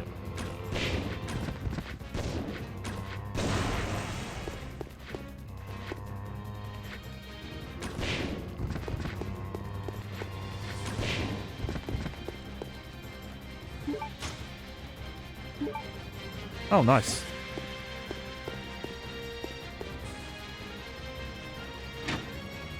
I have no idea how long a run through is of this mode, though. We're just going to have to...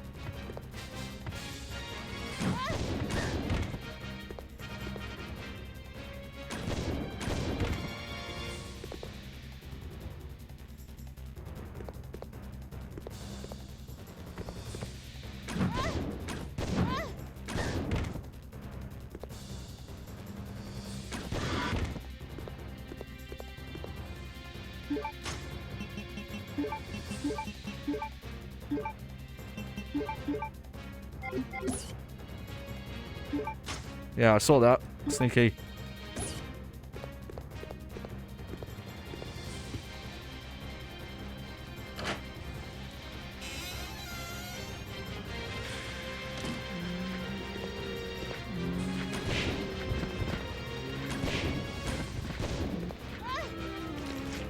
Why didn't you target that one, Claire?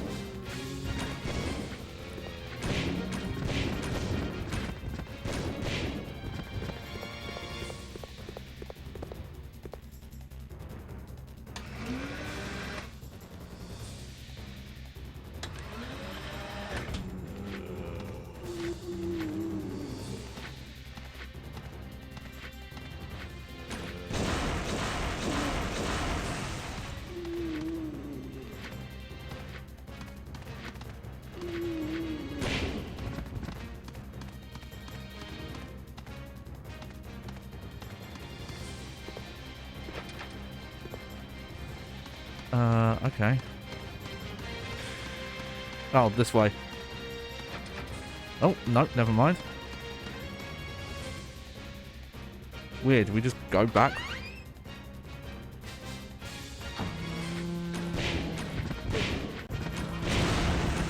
I guess that is an option.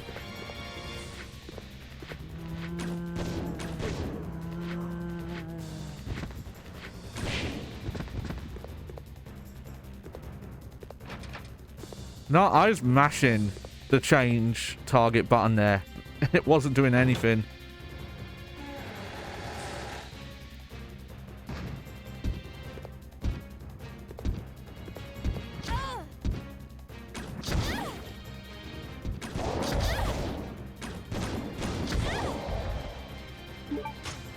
Okay, just caution.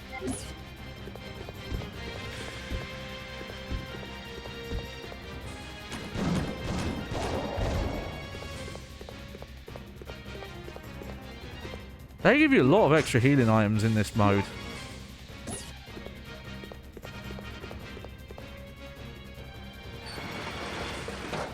I'm guessing there's not multiple exits out of these rooms, though.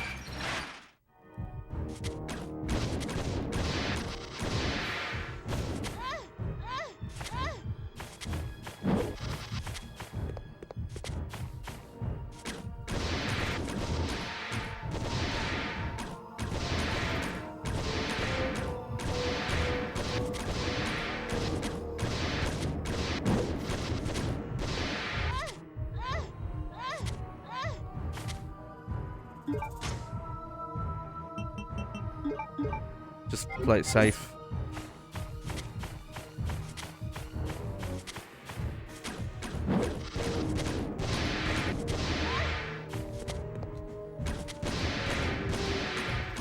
There we go.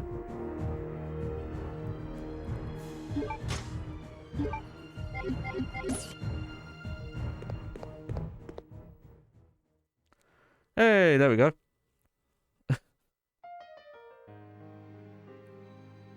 Nice, we go. Results, ranking E. I guess it's based on time. Nuclear costume. So yeah, I can't really do this in first person mode to show it. But you get this one. We'll look at this quick. Also, she gets like a completely different loadout, look. We'll have a quick look at it, but then we'll swap to someone else.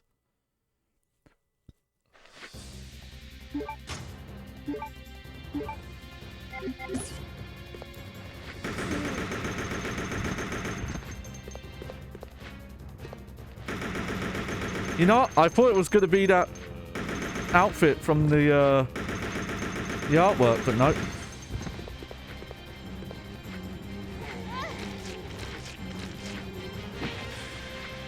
Alright, let's just...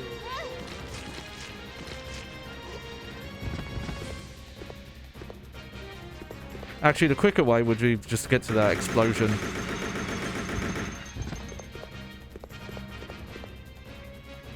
It's weird, it's kind of like a modified version of a Resident Evil 2 outfit. Without the, like, under top bit.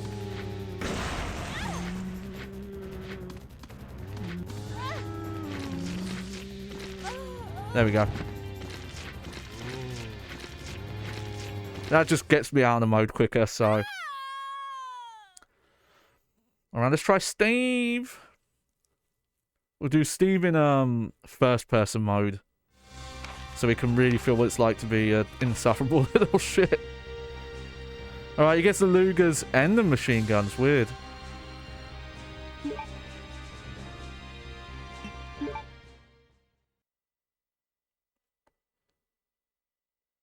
I'm curious to see if he has a... Oh god, we can barely see it.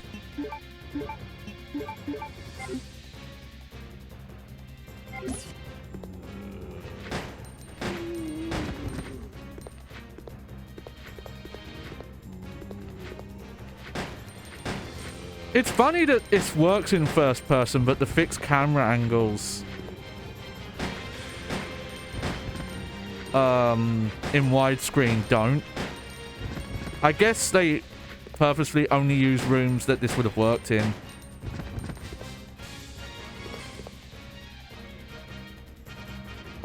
So yeah, there isn't really any aiming. You're not like manually aiming.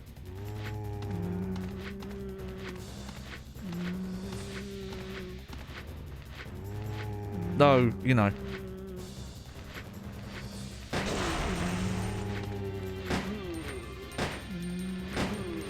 You can re-aim a bit if you want.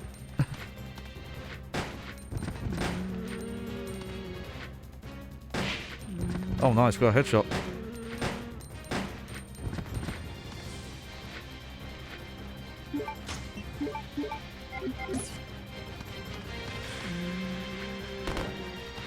Oh, that's a bit weird, though.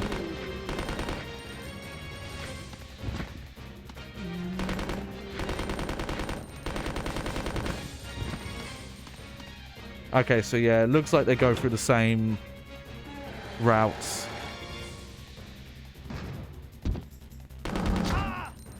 Oh, that's weird.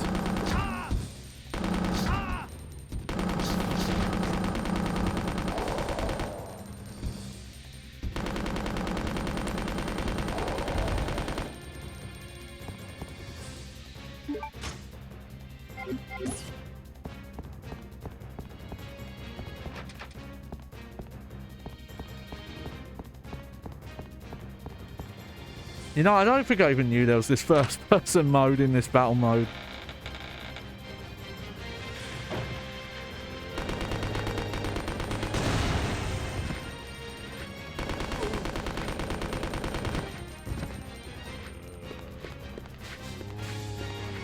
Yeah, see, that plant fucking looks like a green herb. That's messed up. I'm curious to see how this looks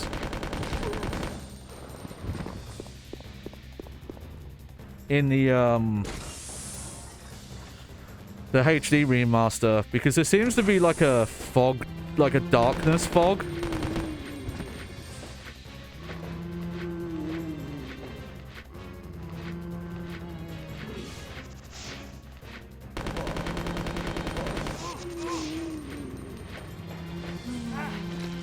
Oh.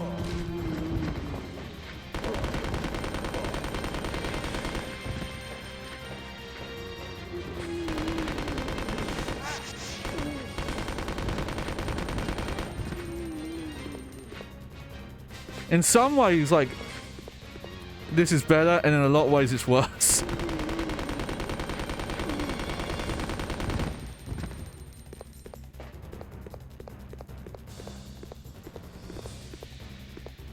Because, yeah, you can see ahead of you, but also the field of view is, like, really close.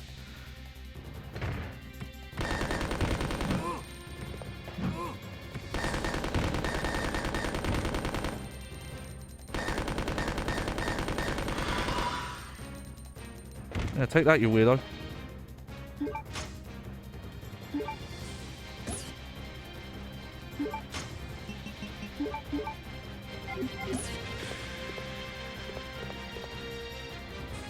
Like, how would you do this that quickly? Like, how's... I'd have to look it up, though, and see if the ranking system is based on score or not.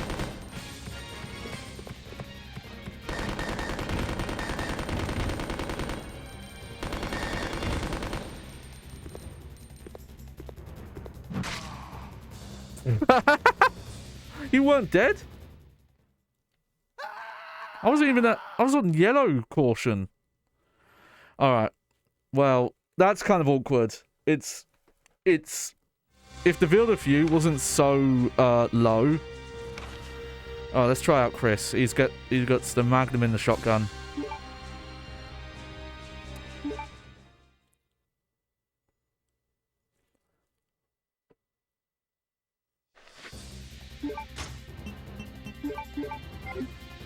Like, why is there even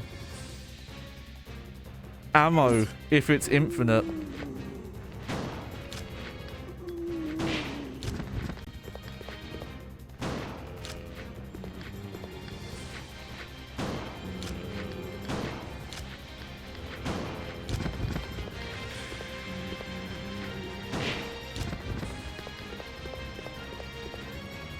We'll see if we can do this as Chris, because this unlocks Wesker.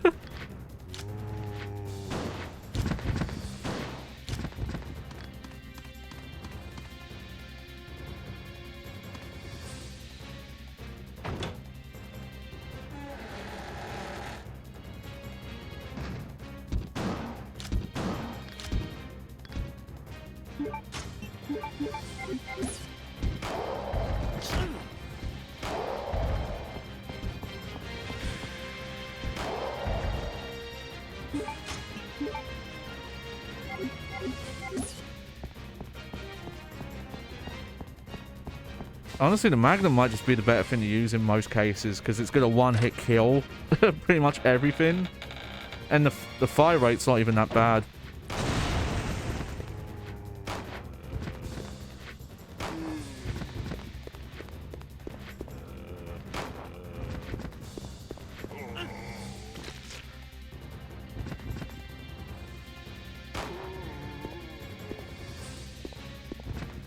Yeah, I did.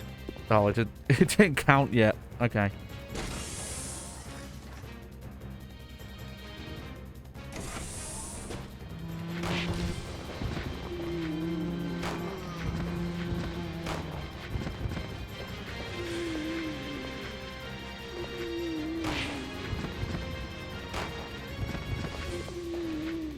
Heck, you don't even have to reload this. All I can gather is that you get a lower N rank for using this weapon. And it's not based on time alone.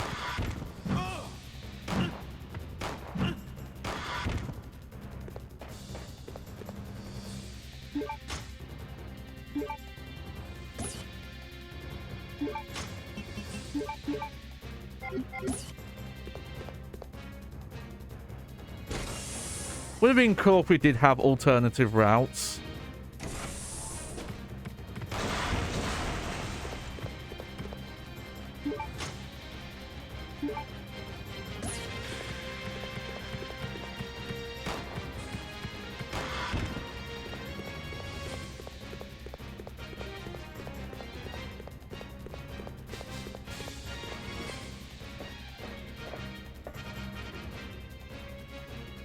But oh well.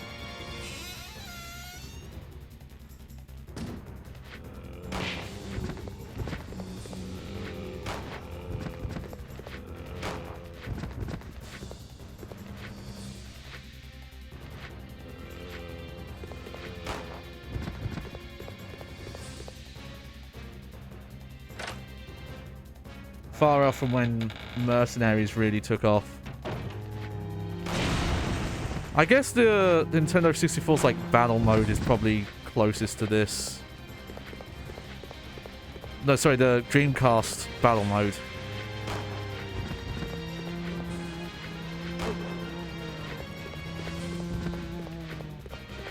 Who's still alive?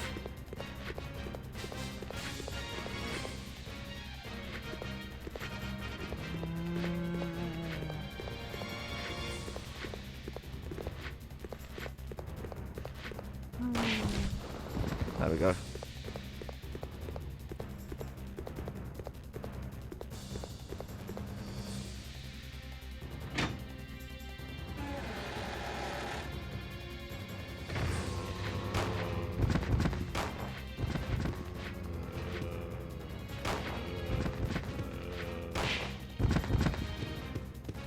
Look how strong the fucking Magnum is. Why would you even use the shotgun outside of... Yeah, maybe it does affect score.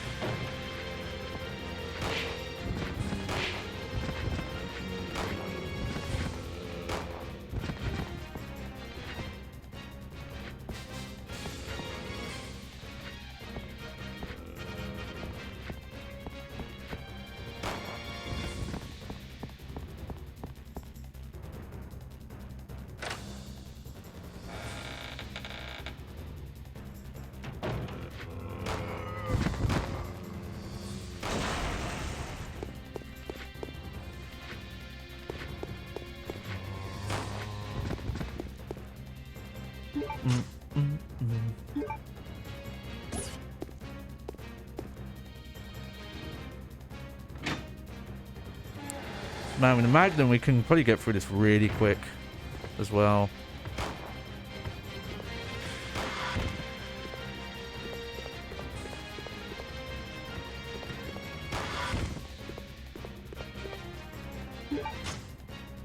Just in case.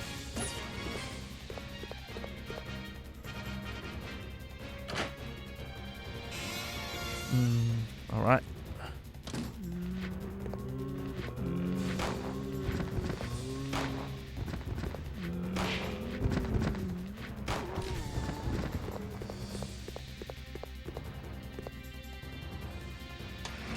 Yeah. See, you don't really get a chance to use the Magnum against regular enemies, so you don't get to see... Oh, shit.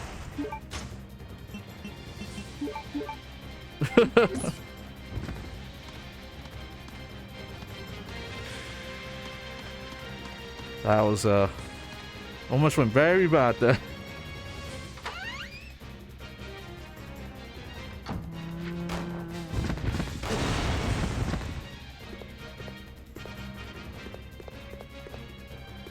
Why do some of them blow up?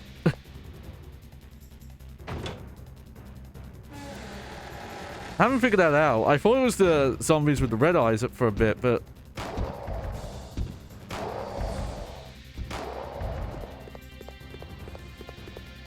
Yeah, see, look how crazy the Magnum is. I defeated all those enemies without even having to see them. I just knew there was 3 of them in here.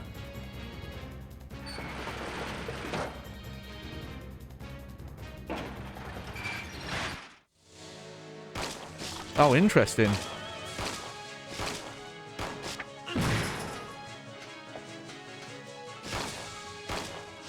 I wonder if Steve has a different boss fight then.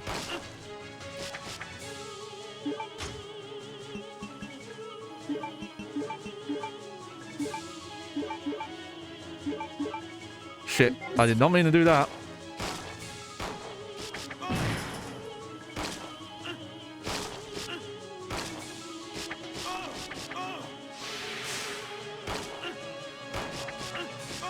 You should be dead by now. Surely.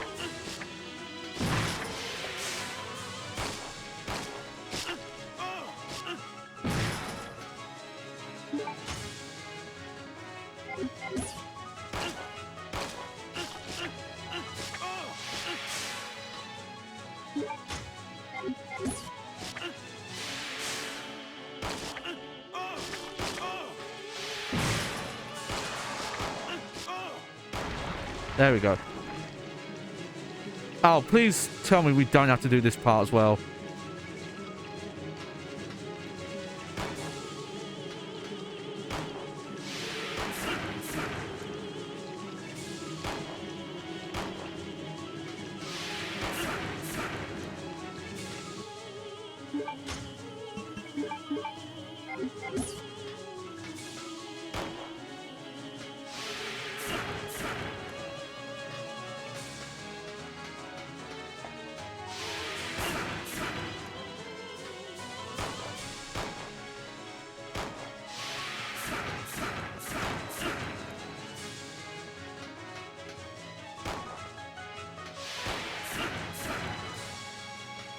shit.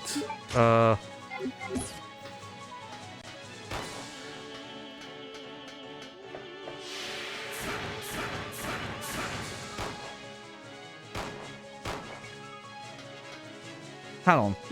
I feel like I'm doing something wrong here. I'm gonna look this up. Oh. Let's see. Code Veronica Battle Mode Chris.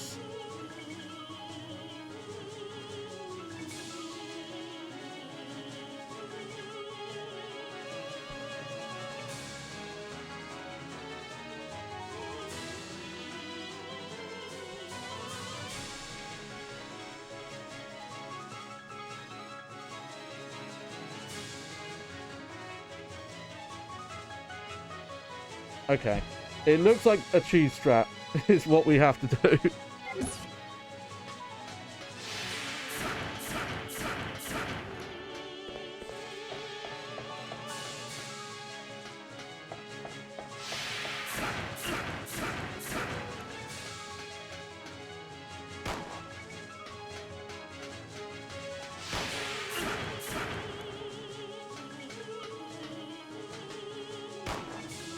Oh, I think I hit her there.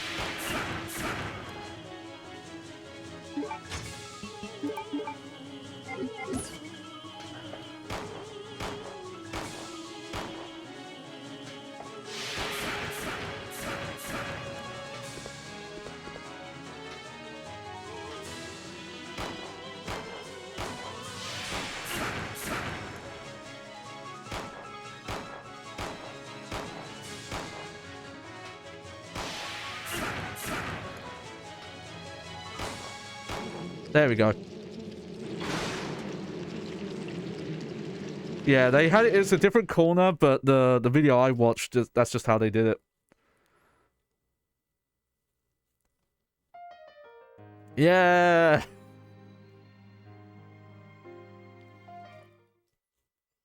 Wesker is available.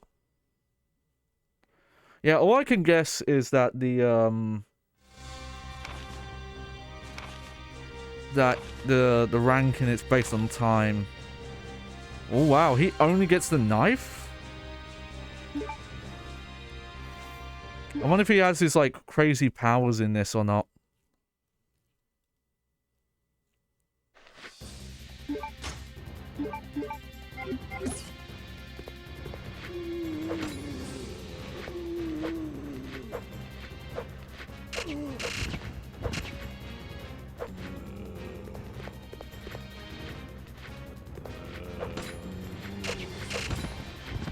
I think he does do more damage.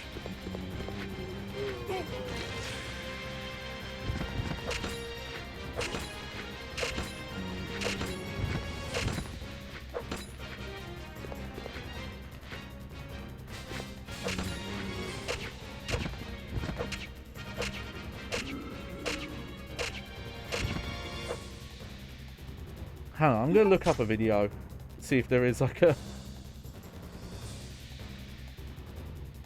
something I'm missing here.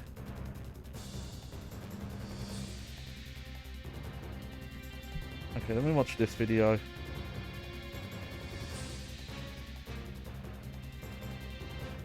Oh no, it's just you just have the knife. Okay, we'll see how far we can get.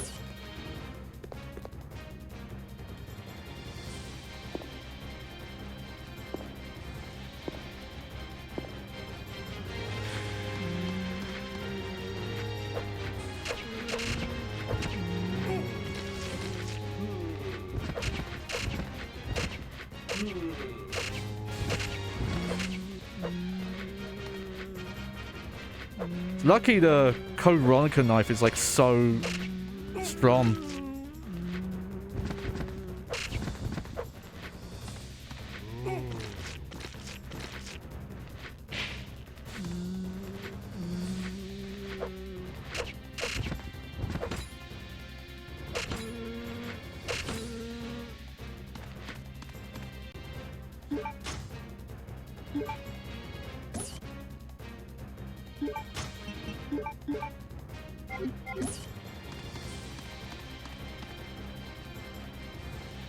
Okay.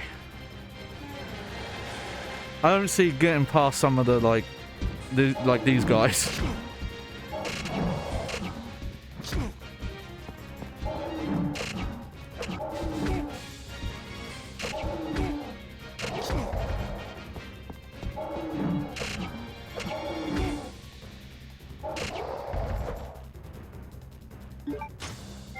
Man, I think there's like iframes when you're like readying the knife.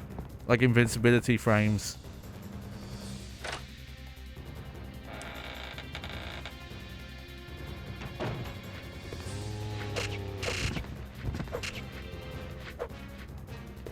It's funny because the knife making that sound, it does in some ways like sound like a glitch. That it's doing that much damage. And that, like, animation skip you get.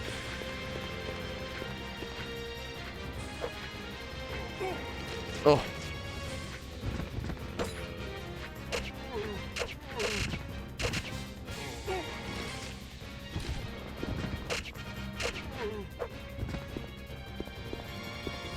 Am I already in danger? I am.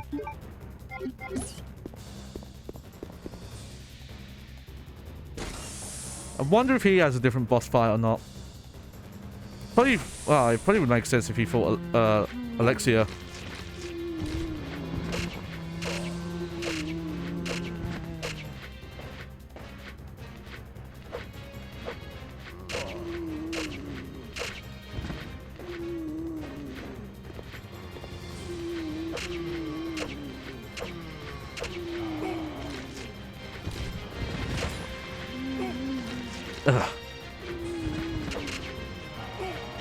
Oh dear. Yeah, I'm not like a knife expert, even in this game where it's like a lot easier.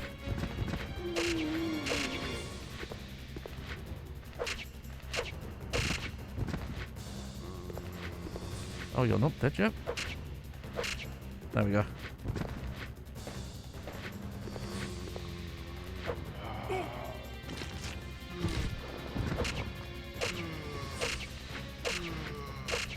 Funny compared to some like other modes that Wesker's playable in, like Resident Evil 4 Mercenaries and the added weird mode in Resident Evil 0 HD, where they give him like extra powers.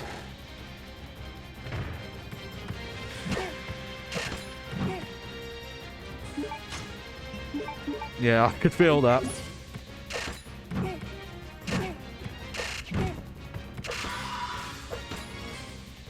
Like, yeah, they do make the knife, like, really powerful in this game. Like, I know knife-only runs are, like, in theory possible in all the games. But it's harder to imagine.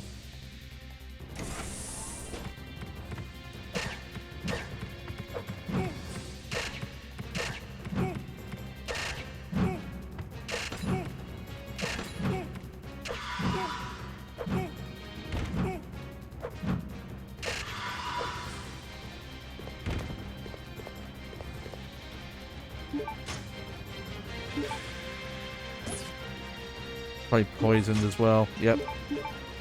Yeah, we're not finishing this mode as Wesker. It would just be for the grade, which, from what I've looked up, I think you can unlock the linear launcher, maybe the rocket launcher, by getting high grades in this mode. Oh, you're kidding me? I shouldn't have missed.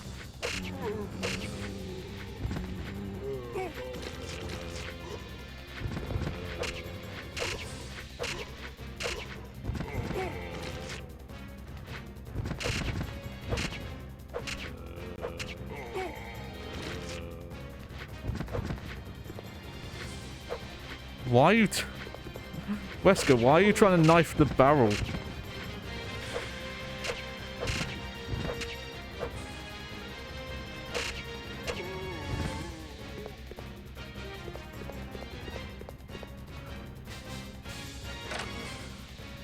And I think you have to clear the rooms. You can't just run past them.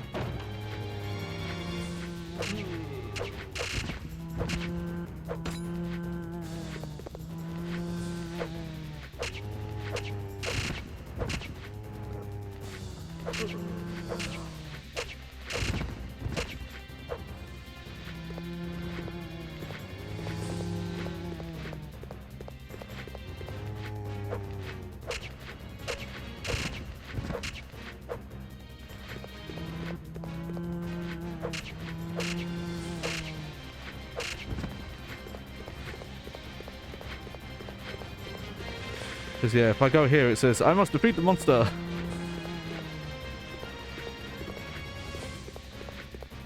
Would it be nice if we got different music for each character, but nah, whatever.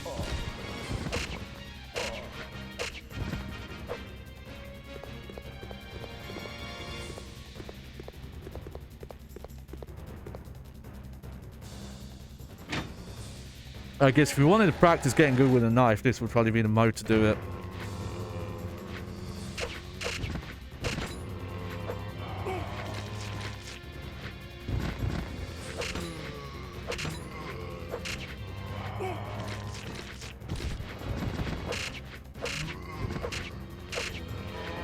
Come on, come on.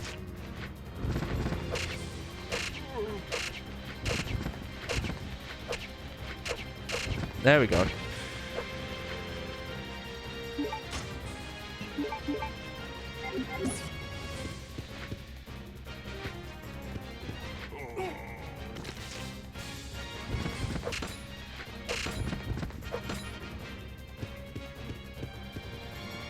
Yeah, no way am I finishing this. And there's only like one or two healing items left to even find. Yeah, I don't know how you do it. There's like that weird hit.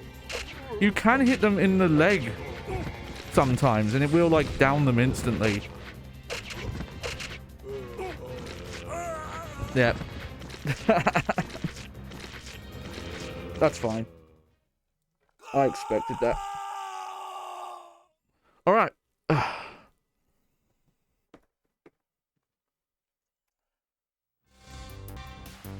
Oh, sorry. Whoa, where am I? There I am. Yay! I forgot to fix all this stuff up because I was in a different scene collection. Anyway, that was the show. I think that's us for today. Not really anything else to show here. Because, you know, every battle mode, it's the same level. The only real difference is final bosses they fight. And Wesker, I'm assuming, fights Alexia if he doesn't fight Nosferatu. I'd be curious if Steve fought anyone else different, but there you go. Anyway, what'll be up next on the show? I'll be back Thursday. Not 100% sure what I'm going to stream Thursday yet. So I mentioned this on Twitter. But if you haven't seen my Twitter, we'll talk about it here. I did some research into what's actually left to do in Monster Hunter Rise in the hub quests. So we're at the point in the game where now doing hub quests levels up your hunter rank. So it's like an XP meter.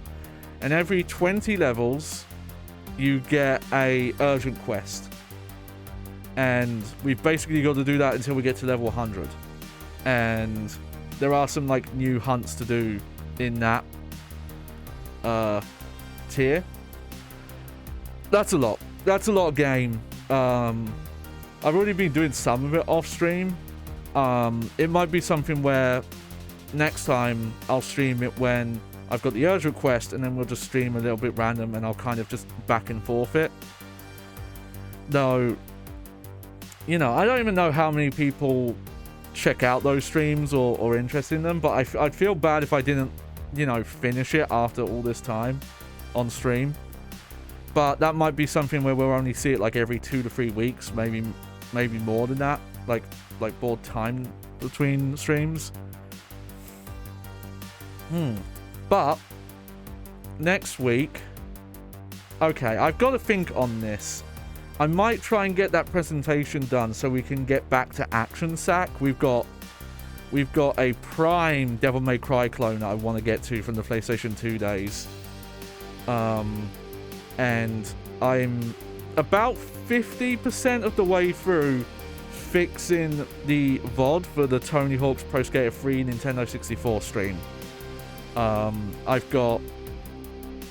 think I got about like 60% of the way. No, the reason why it's like 50% is I'm like 60 to 70% of the way through the VOD, but there are time codes where I'm just gonna have to pick what song to put in the background because the songs weren't playing like in sequential order.